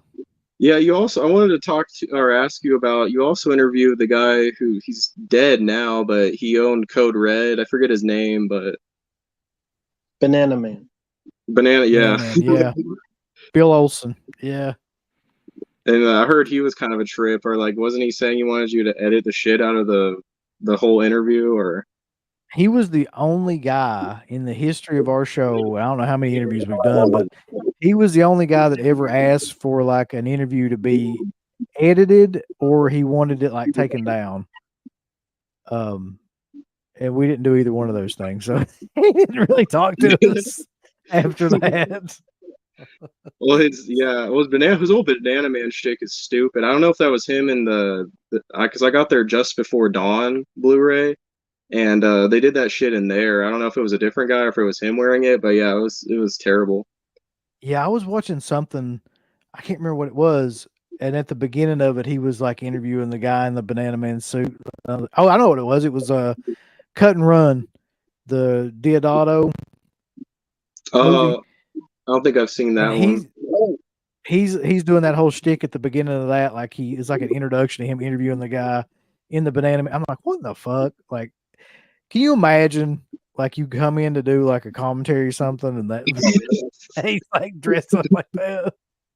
Yeah, that's fucking dumb. Oh yeah.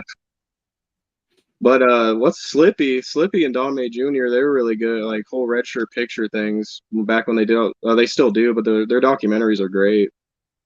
Yeah, I would love. I'm really looking forward to see what he does with Trick or Treat. Trick or Treat, yeah, same. That's one of the only releases I've been looking forward to this year was Trick or Treat. So according to him, when we did that show the other day, like that's still coming out around October, I think.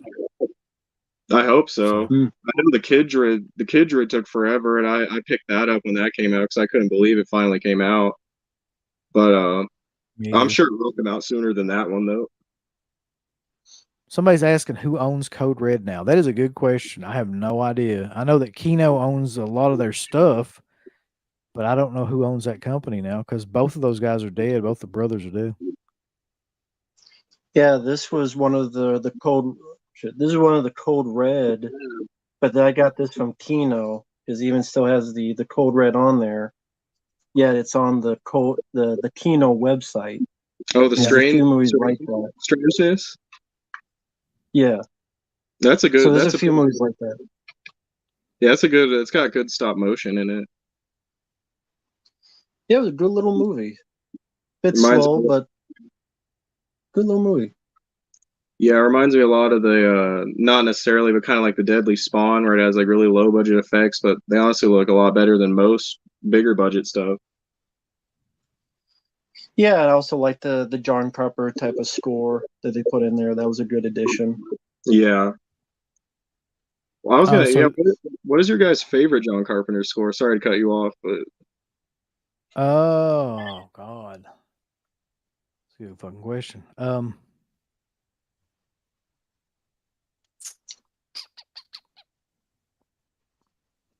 It's either going to be like one of the earlier ones. It's either going to be Escape from New York or Assault on Precinct 13 for me. oh, okay. I would agree with that too for sure. Yeah, Assault on Prison 13. Real Life Big Trouble in Little China. That score. That's a good one. Yeah, you're right. The Fog is great, but Mm-hmm. Yeah, I like the score of that. It's hard to pick. I'll pick Assault on Prison 13, but there's a lot of them to pick. Like Press of Darkness, I love the score to that one as well. Mm-hmm. So Dallas Jones says Code Red and Scorpion are now both defunct. All their leftover stock is going to Grindhouse Video in a couple of months. So there you go. They So do not Dallas, does exist. that mean the stuff even with Tino Lorber will be going to Grindhouse Video since some of the stuff was on their site?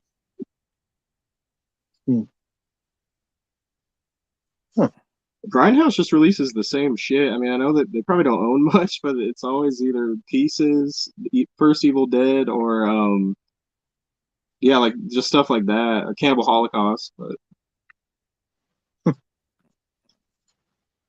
Yeah, I can't. I don't ever get behind Grindhouse releasing anymore because they only do like a couple of things every 5 years. They'll release something, but he's talking about like Grindhouse Video is just like a video store in I think it's New Jersey or somewhere like that, uh-huh. and that's I guess who's getting all of the leftover stock for those companies after they go under. Two different Grindhouses, I guess. I wanted to ask, what do you think are so far in the past couple of years? What do you think is one of the better horror movies that have come out as of late? Skinamarink. Yeah. That's the best one. It's the best one that's come out lately.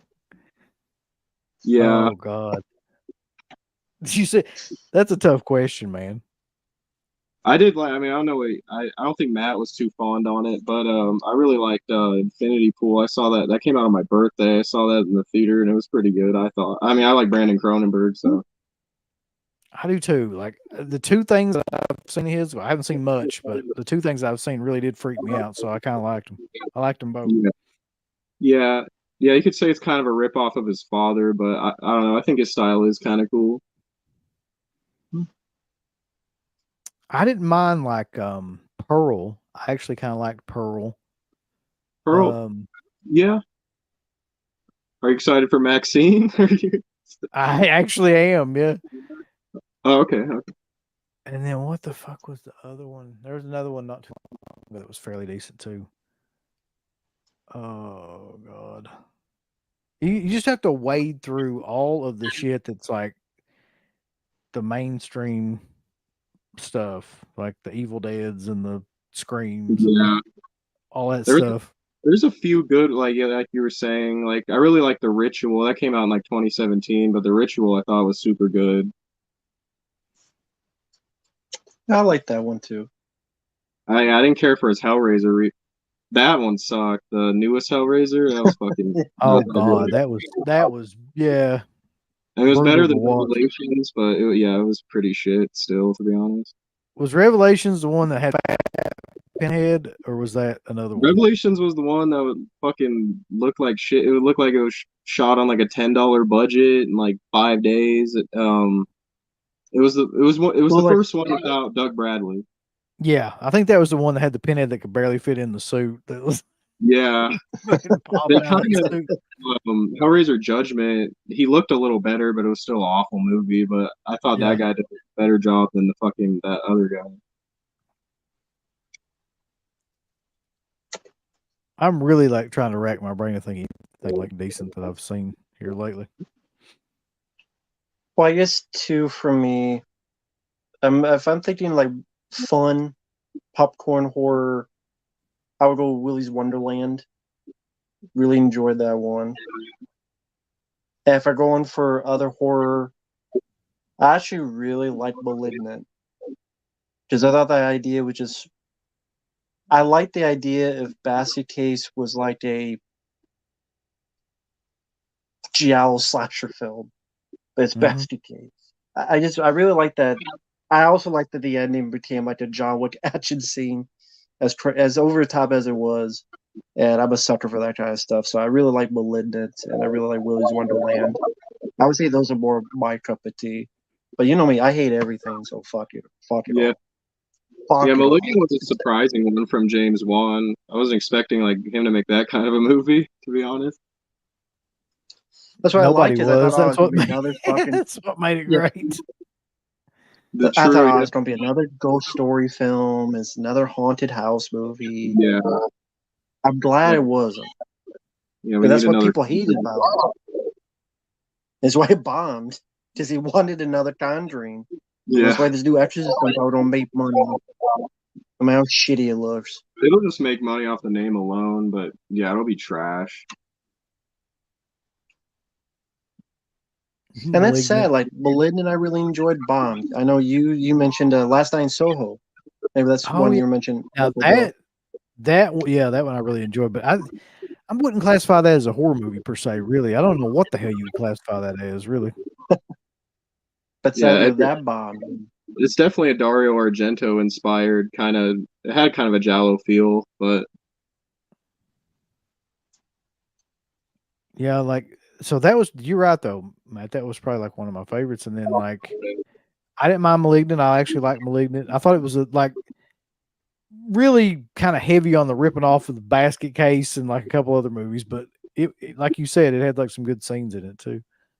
And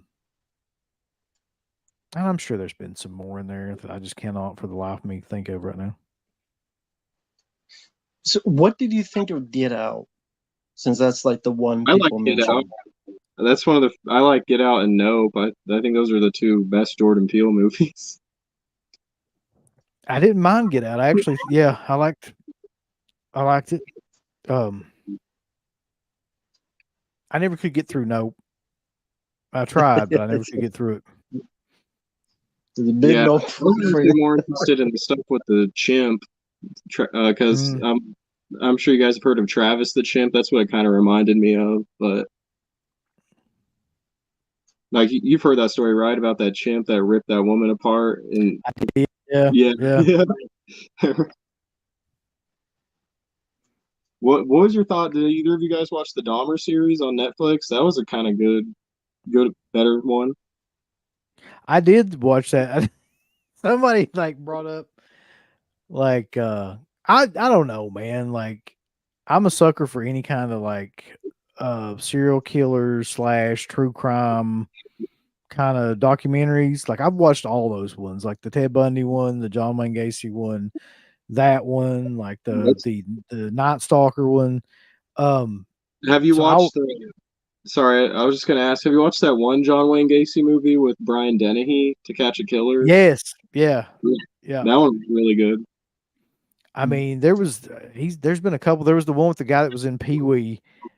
They just called Gacy, yeah, I think. the villain in Pee Wee. Yeah, that one was Yeah. terrible. I watched That was that one awful. Yeah. with my friend a long time ago. It was so bad. And Bundy was good. I liked it. No, keep going. Sorry. I was just gonna say the movie Bundy, like the one from like 2000. Yeah, that was early directed by 2000s. Matthew Bryant. What was it? Bundy, the one with Tom Savini, right? It's that one was directed by Matthew Bright, the guy who did fucking Freeway and Tiptoes, that shitty Gary Oldman movie. It could have been. I'm not sure who directed it. I know it had Tiffany Shepis in it. That's the one thing I remember about it. Like, for sure is like she got away from him. Like she was the one that got away at the end of the movie. Yeah, I did like the Jeremy of those like stream of like weird like early 2000s serial killer movies where it was just their name. Like I like Yes. the Jeremy Renner Dahmer one. That it was a good one too. Yeah, there was like a bunch of movies that just had like their last name usually in that early There was 2000 one period. with the guy from Life Force. He played Ed Steve Gein. Rosenberg. Yeah. Yeah. He played Ed Gein, and that one was okay, but a lot of them were just really low budget and shitty. But Somebody brought up, is Tiffany Shepard still acting? Yes, she was in like the kind of acting she's doing now though is like a lot different. She was in that Star Trek Picard series, so she's kind of moved up in the world of acting here, or down depending on how you look at Star Trek. So yeah, down, very down. Yeah. I did see the first episode, Dahmer. I reviewed it. I didn't like it because I didn't like how much they kept changing what really happened. I'm like, if you know anything about the story, I mean, all this is bullshit. Like, they make it like they have to make even that show. They have to make it so political. In the first 5 minutes, someone's watching a TV, and these guys beat up this black guy. These cops. I'm like, that didn't even happen that night. Maybe it happened in a different city, but it's like you literally are forcing this stuff in about racism, and then like this girl didn't even live in the same building as Dahmer. Like it was like completely different building. Like all the shit they added in there for their like trying to put like more PC in the Dahmer. I'm like, give me a fucking break, man. And this isn't even how it happened. You making shit up now. What the fuck? I just, to be honest with you, like the only thing about that series was I just loved the guy's portrayal of Dahmer. I just Yeah. thought that it was insanely good. Yeah. Yeah, and they did get some stuff right, but yeah, they did switch a lot, like you were saying, Matt. They did switch a lot of stuff around, like the neighbor lady. She didn't live in the same building, but I feel like they kind of just did that to just. She was like the centerpiece of like everyone's complaints and everything. Mhm. But to just have one central character. But yeah, you're right. They did change a lot of shit in it. Yeah, that's true. Well, a lot of those movies don't get that shit right, though, to be honest. Like the majority of those serial killer movies are kind of exaggerated in some way or another. Oh yeah. Well, just look at the Manson family. Yeah, exactly.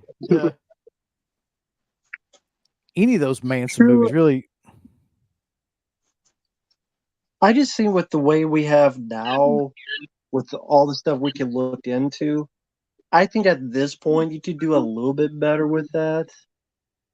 At least to me, it's like I understand back in the day it's meant for entertainment, however you want to put it, but I just thought with the way that was marketed, it could have been like a bit more thought put into this stuff, and just that's just me though. But you know, I'm very I know I'm too critical.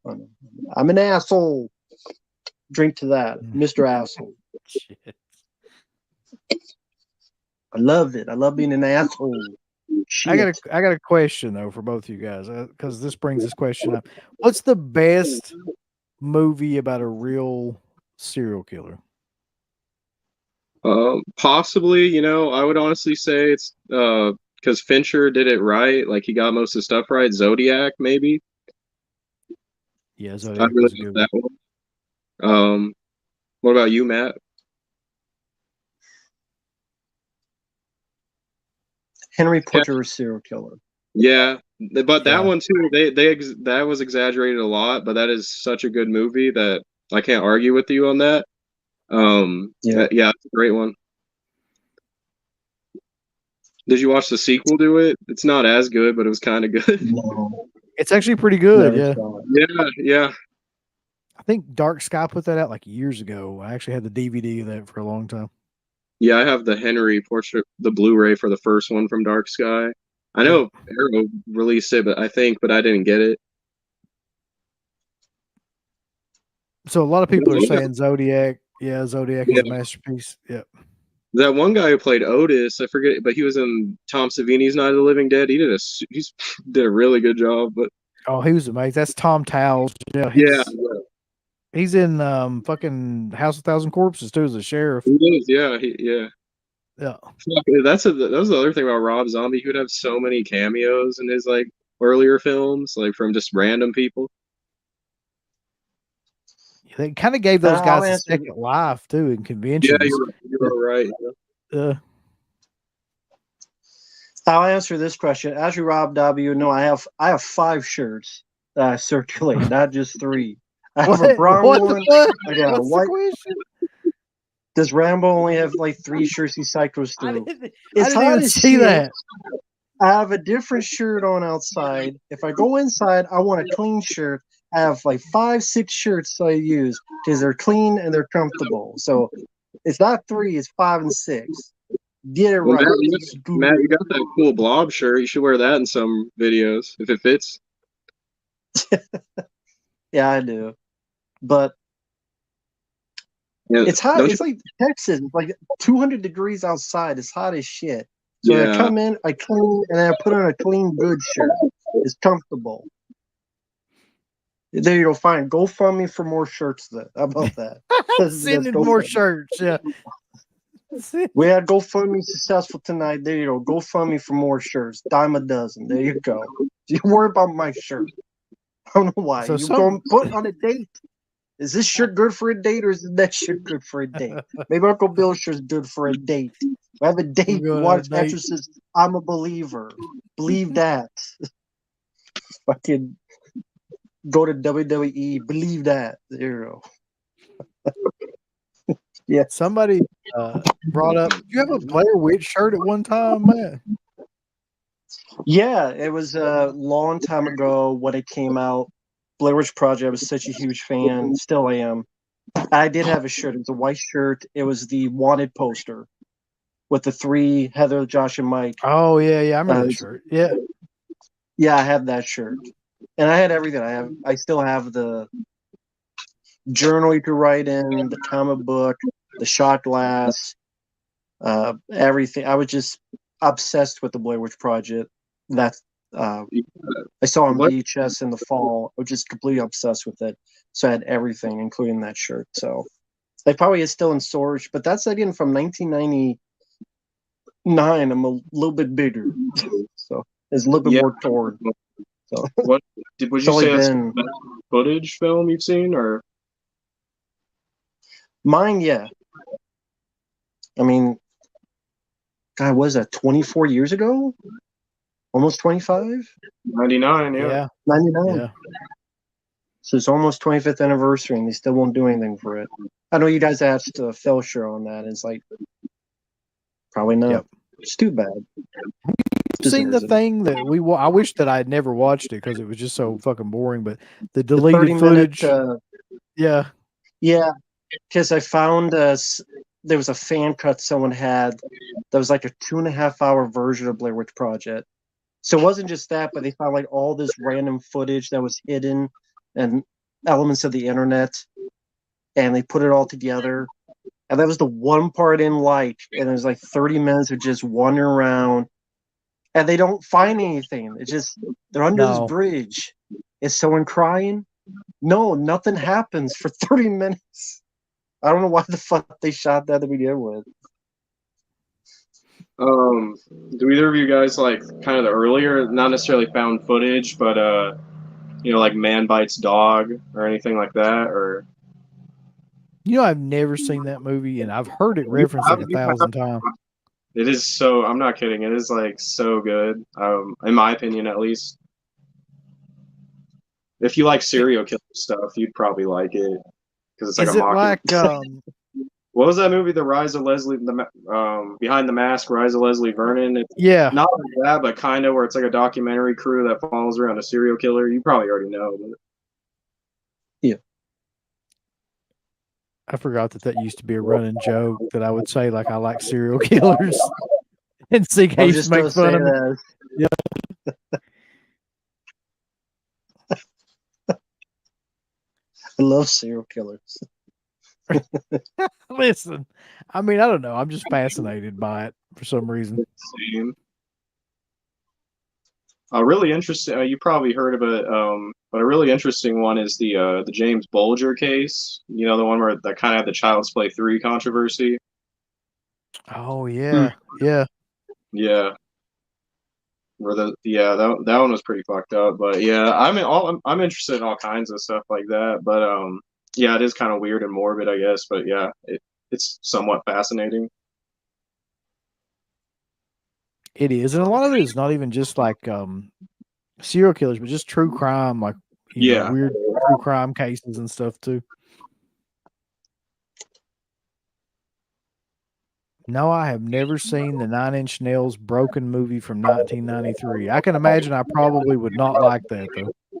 I can't stand Nine Inch Nails personally, but No, I can't. I don't know. It's like if you want to listen to what would be like a factory making scrap metal, that's what Nine Inch Nails sounds like. I liked Rammstein. I think they're kind of good, but a lot of those industrial bands, they all sound the same. But I like Nine Inch Nails. Real life mysteries. Yes, real life mysteries, Jackson Jack.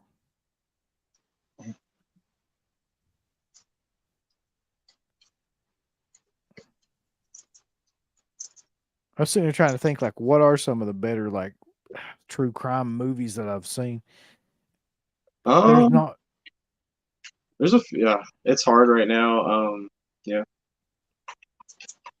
I'm trying. Well, like I said, that one with fucking Brian Dennehy is super good. That I think that's the best, probably the best Gacy thing we'll ever get.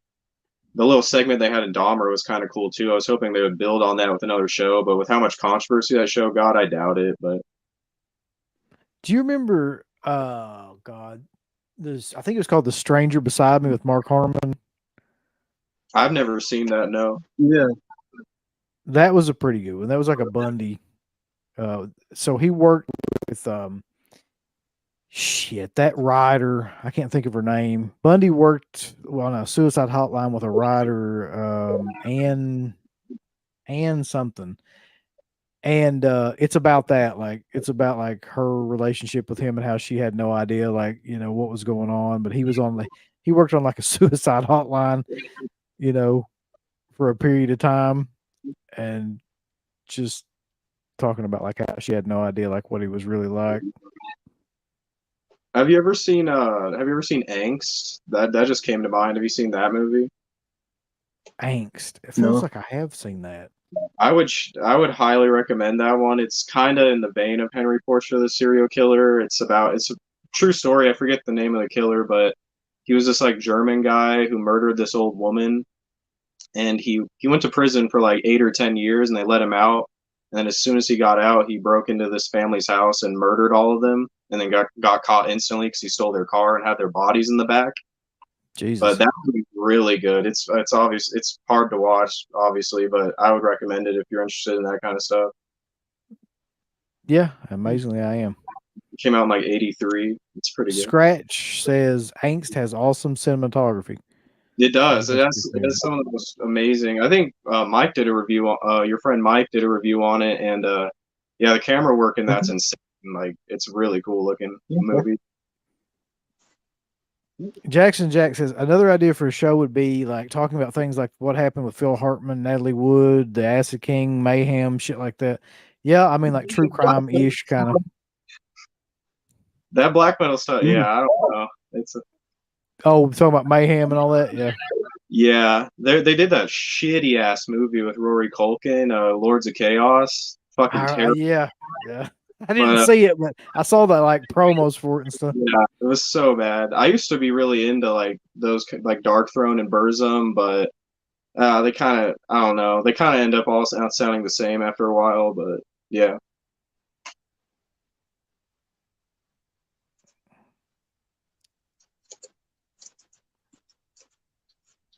Oh, yeah. But I also wanted to ask you, Uncle Bill, what would you say is like? I probably already know the answer, but what would you say is the best interview you've done? I would say probably you're gonna say Romero, but no, I'd say It would probably be Carpenter. Yeah. Um, Okay. Yeah. it would either be Carpenter or some of the best interviews I thought were like really good were ones that people probably wouldn't like know that much. Like Like I thought the one with like Lou Perryman was great. He was the guy from Texas Chainsaw Massacre too. I thought the Yeah. one Big L or WG. yeah.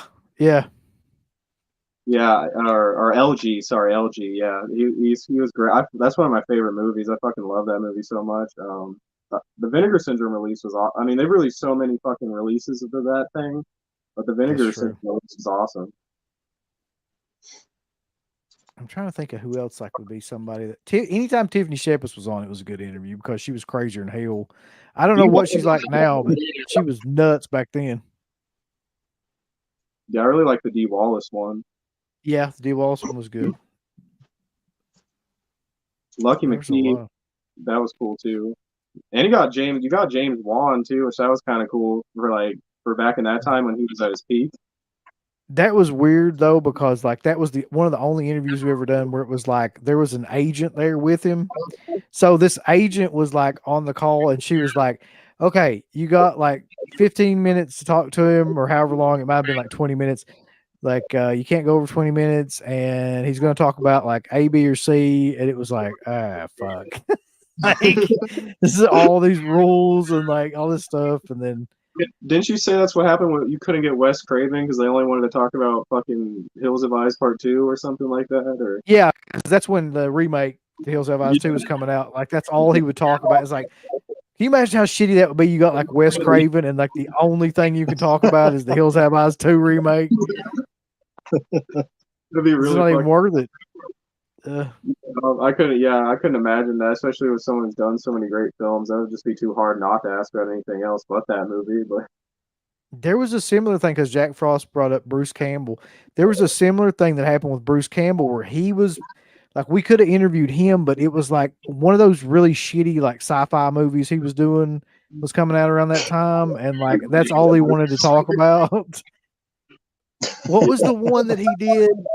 Was it his name was Bruce or something like that? Or The Man My name with is- Two Brains, I think. yeah, it's like one of those. It was one of those two. Yeah. Yeah. Yeah, He's there not was that. Yeah. Oh, sorry, man. Alien Apocalypse, The Man with the Streaming Brain, and then My Name is Bruce. So one of those three it would have been. Yeah, Man with the Screaming Brain. Yeah. They're all terrible, by the way. But Yeah, Yes, none of them and were like very good. that This guy is has for been interview. since like another. Congo. It was just another situation where it was like, I don't want to do that. Like, I don't want to fucking interview this guy about this movie you know is going to be awful and like you're never going to see. I heard he's kind of a dick too. I mean, my old girlfriend from high school, she met him at something for when the Evil Dead show was coming out, and he signed her phone case or whatever, and she said he was really cool, but a lot of people say he's a dick. So He is a dick. I've met him a couple of different times. He is a dick. Like he just doesn't give a shit. Like I don't know if that's his gimmick.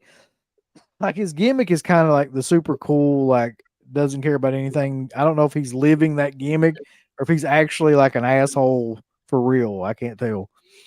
yeah, Either way.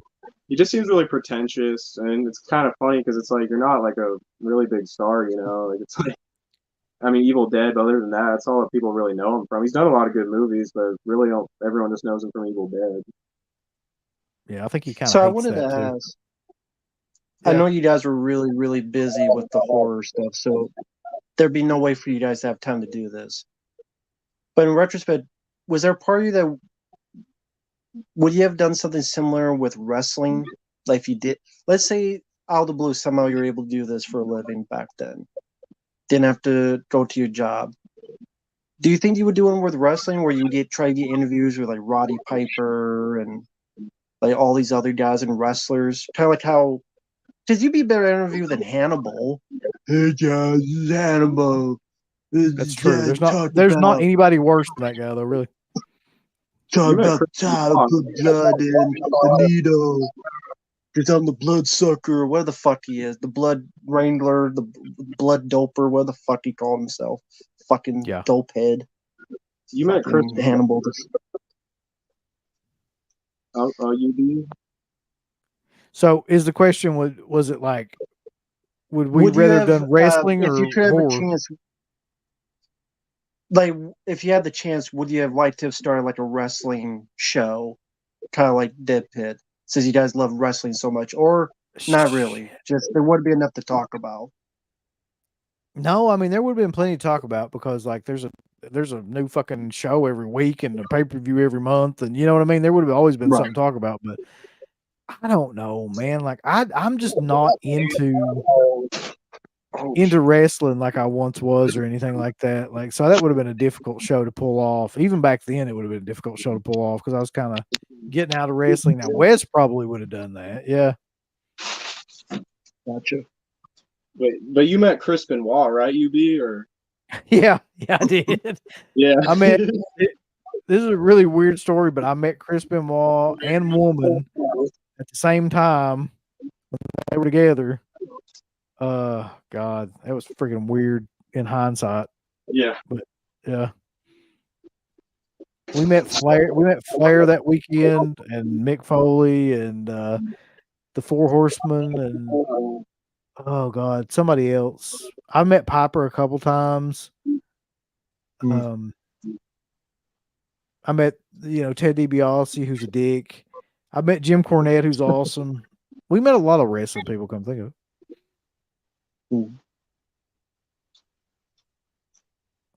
Did I ever interview the Insane Clown Posse? No, I did not. I guess the reason like that question came about is because my mind goes on these weird tangents because you guys did the Lost Media episode where you talked about like lost films, and then that made me think of this film that's I guess will never be shown, St. John Smith, which had Roddy Piper. I remember this movie. Richard Tyson, and then the Roddy Piper got into that question, but it's I guess it's more typical for films like that to just be completely lost, just because you don't have the rights to release it, and then they did disappear. And I guess it's just going this random thing of St. John Smith, was that the D.T. Carney one? That was the one. I don't remember D.T. Carney. That was the one where I know Jonathan Davis from Korn was like the villain. He was going to play the villain. It was like these two federal marshals. They're in a jail in Kansas, and there's this prisoner named St. John Smith, and they're trapped there because of a tornado.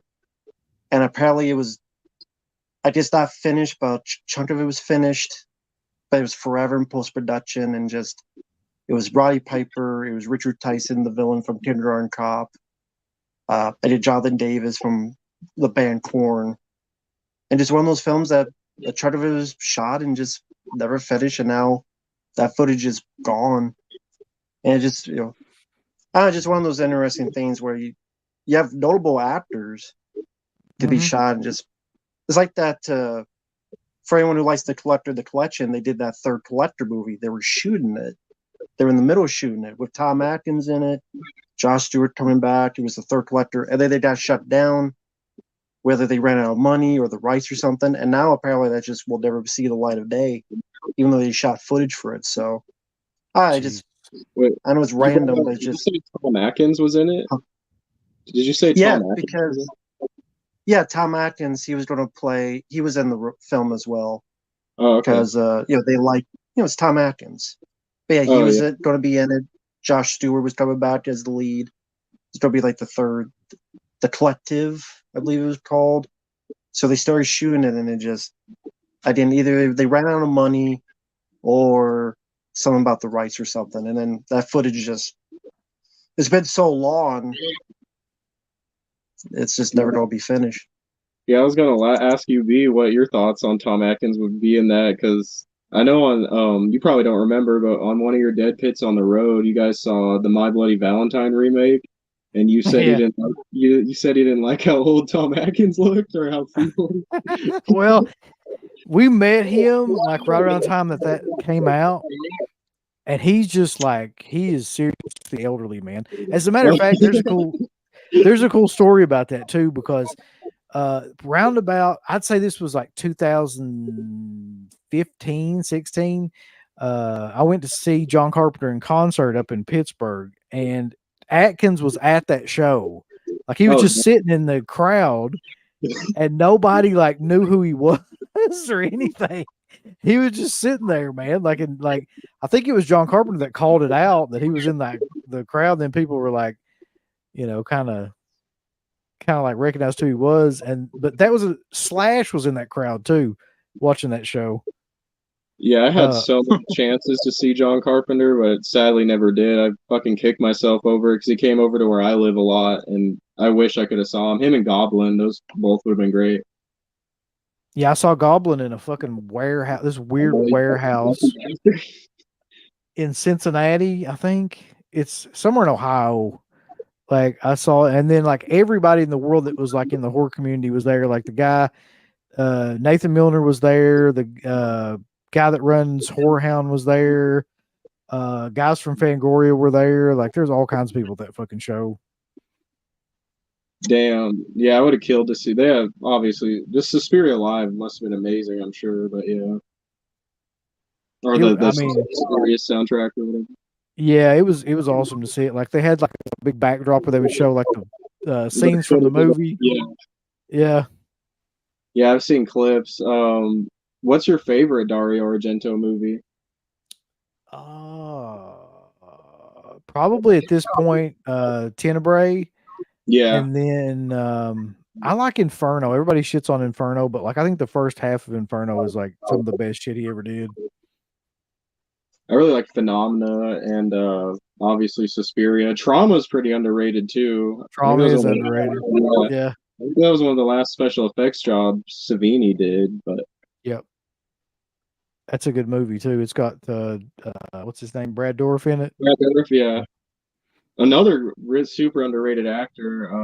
Like one of my favorite directors is Eric Red, and he was great in Body Parts. Very underrated guy. Besides, he's done better than Chucky, I feel like. But did Eric Red direct The Hitcher? He wrote The Hitcher. He wrote The Hitcher. Okay. He wrote The Hitcher and Near Dark, and then he directed like Cohen and Tate, Body Parts, and Bad Moon, I think.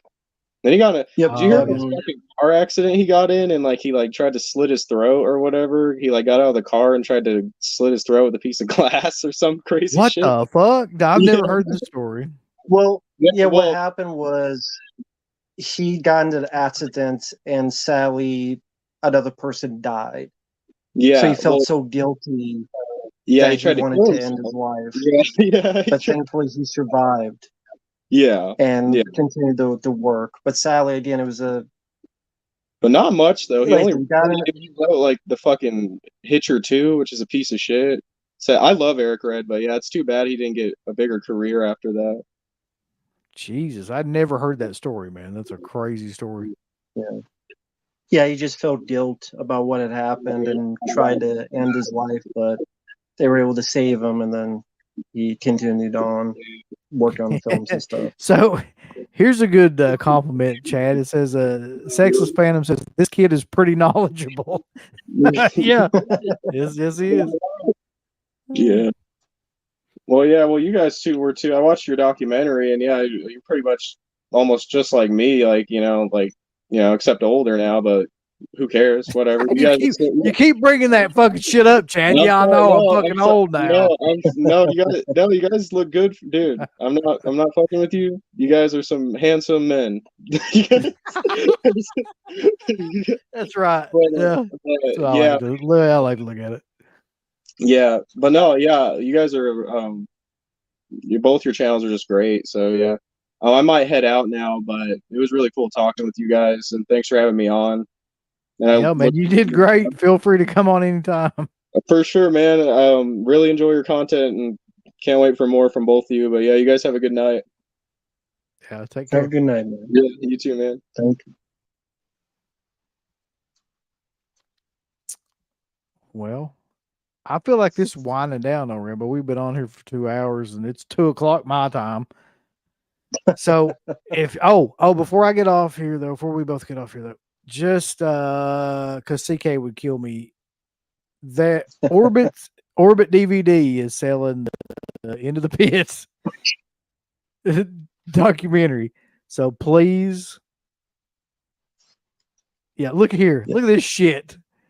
Stunt man. This son of a bitch. Dude, I tried to fucking message you 2 or 3 different ways. I don't even want to hear it. Motherfucker. God damn it. Always this bullshit. He's either late or just absent. I don't understand it. Try to get him to do shit. He was knocked out. Maybe he saw Barbie and knocked him out. That's what it I was. knew you saw Barbie. Put him in a coma. Man. I knew you saw Barbie. But so okay, we're doing something cool tomorrow that I can't talk about yet, but that'll be coming up. What's the other thing we got coming DVD up? Orbits. Orbit DVD is carrying Into the Pit now, so make sure you buy something from them. My GoFundMe hit its target goal, so like I'm going to be buying a new laptop here in the very near future, so that's going to be awesome. Good God. What else? There's something else. Is there something on the 3rd of August? You guys have? What is it, man? The Story of Steelbooks? That's right. Okay, yeah. So thank you for bringing that up. August the 3rd, the Story of Steelbooks, which is like a retrospective about like how Steelbooks got started, like how that all came about, because they're all over the place now. Jackson Jack says, will Into the Pit ever be on Amazon? I highly, highly doubt that. I'd say Orbit will probably be the closest that we get to anything like that. Him and his Barbie put him to sleep. But what do you got coming up, Matt, before we get off here? Long story short, just more requests. Just there will be a review of the Robert Englund documentary, which I really enjoyed. My reaction to the Exorcist Believer trailer, which I know CK, everybody loved your reaction. 10,000 views. Congrats, man. Although people are just shitting on you for no good reason because they're wrong. That trailer sucked ass. True. It's a piece of shit trailer. But other than that, just same old, same old. And we'll just I know you guys in September are doing the Masters of Horror. August 20th. Oh yeah. Yep. Me, Uncle Bill, Stuntman Mark, August 20th. Commentary on Hard Target is the 30th anniversary of that film. That's so that date Sunday. Too, yep, August 20th, 1993 it came out. So 30th anniversary. We will be doing a commentary on Hard Target on my channel, Rambo Wrath for Life. Yeah, so that's going to be awesome because I've got my 4K ready for that, and that's like one of my favorite films. So, yep. That'll be fun. All right, guys. So I guess until the 3rd. Oh, you have a tour of Italy? No, that's not coming up for a while. We're on break from that. I don't know when that'll be back. I know we'll eventually bring that back in a couple months, probably. Cool. I hope that we'll have enough people to do another season of that. I got at least 3 or 4 ready though. But anyway, sorry, subjective. The toy hit an iceberg. Sorry, subjective. It did. They'd have to fix the submersible blew up. But Dirk, it's always good to have you in here, man. Yeah. So I'm Uncle Bill. Go check us out at Dead Pit on Patreon. Into the Dead Pit on Instagram. Deadpit.com. Go to Orbits and buy Into the Pit. Orbit DVD. Into the Pit. Go to Rambo Wrath for Life's channel. Check that out. Yeah. And I guess we'll get the hell out of here. See you guys. Give us the thumbs up. Up you butts. Like, subscribe. And if you subscribe, here's something else you can do. Once you subscribe, you can click the bell notification, right? And it'll notify you anytime that Dead Pit puts up new shit. Or don't. I really don't give a if you do. I want you to. I want you to. I don't care. Let's keep our community growing here on No, YouTube. I don't like it. I don't want you to touch nothing. Listen, they need to do that, pal. No, don't you Yeah. dare touch it. Thumbs up, subscribe, and click that bell. There's all kinds of wonderful shirts over at shop.deadpit.com. Simply the best horror shirts. On TeePublic, there are others, but they all suck. You can get some Dead Pit radio shirts. You can get Last South on the left.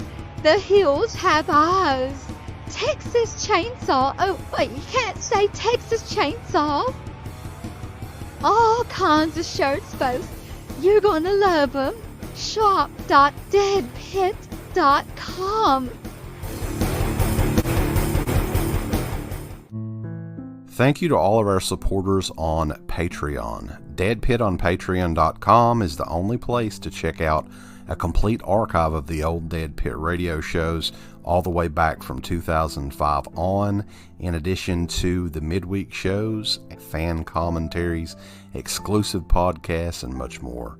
Dead Pit on Patreon.com if you're interested. Tiers start at only $1.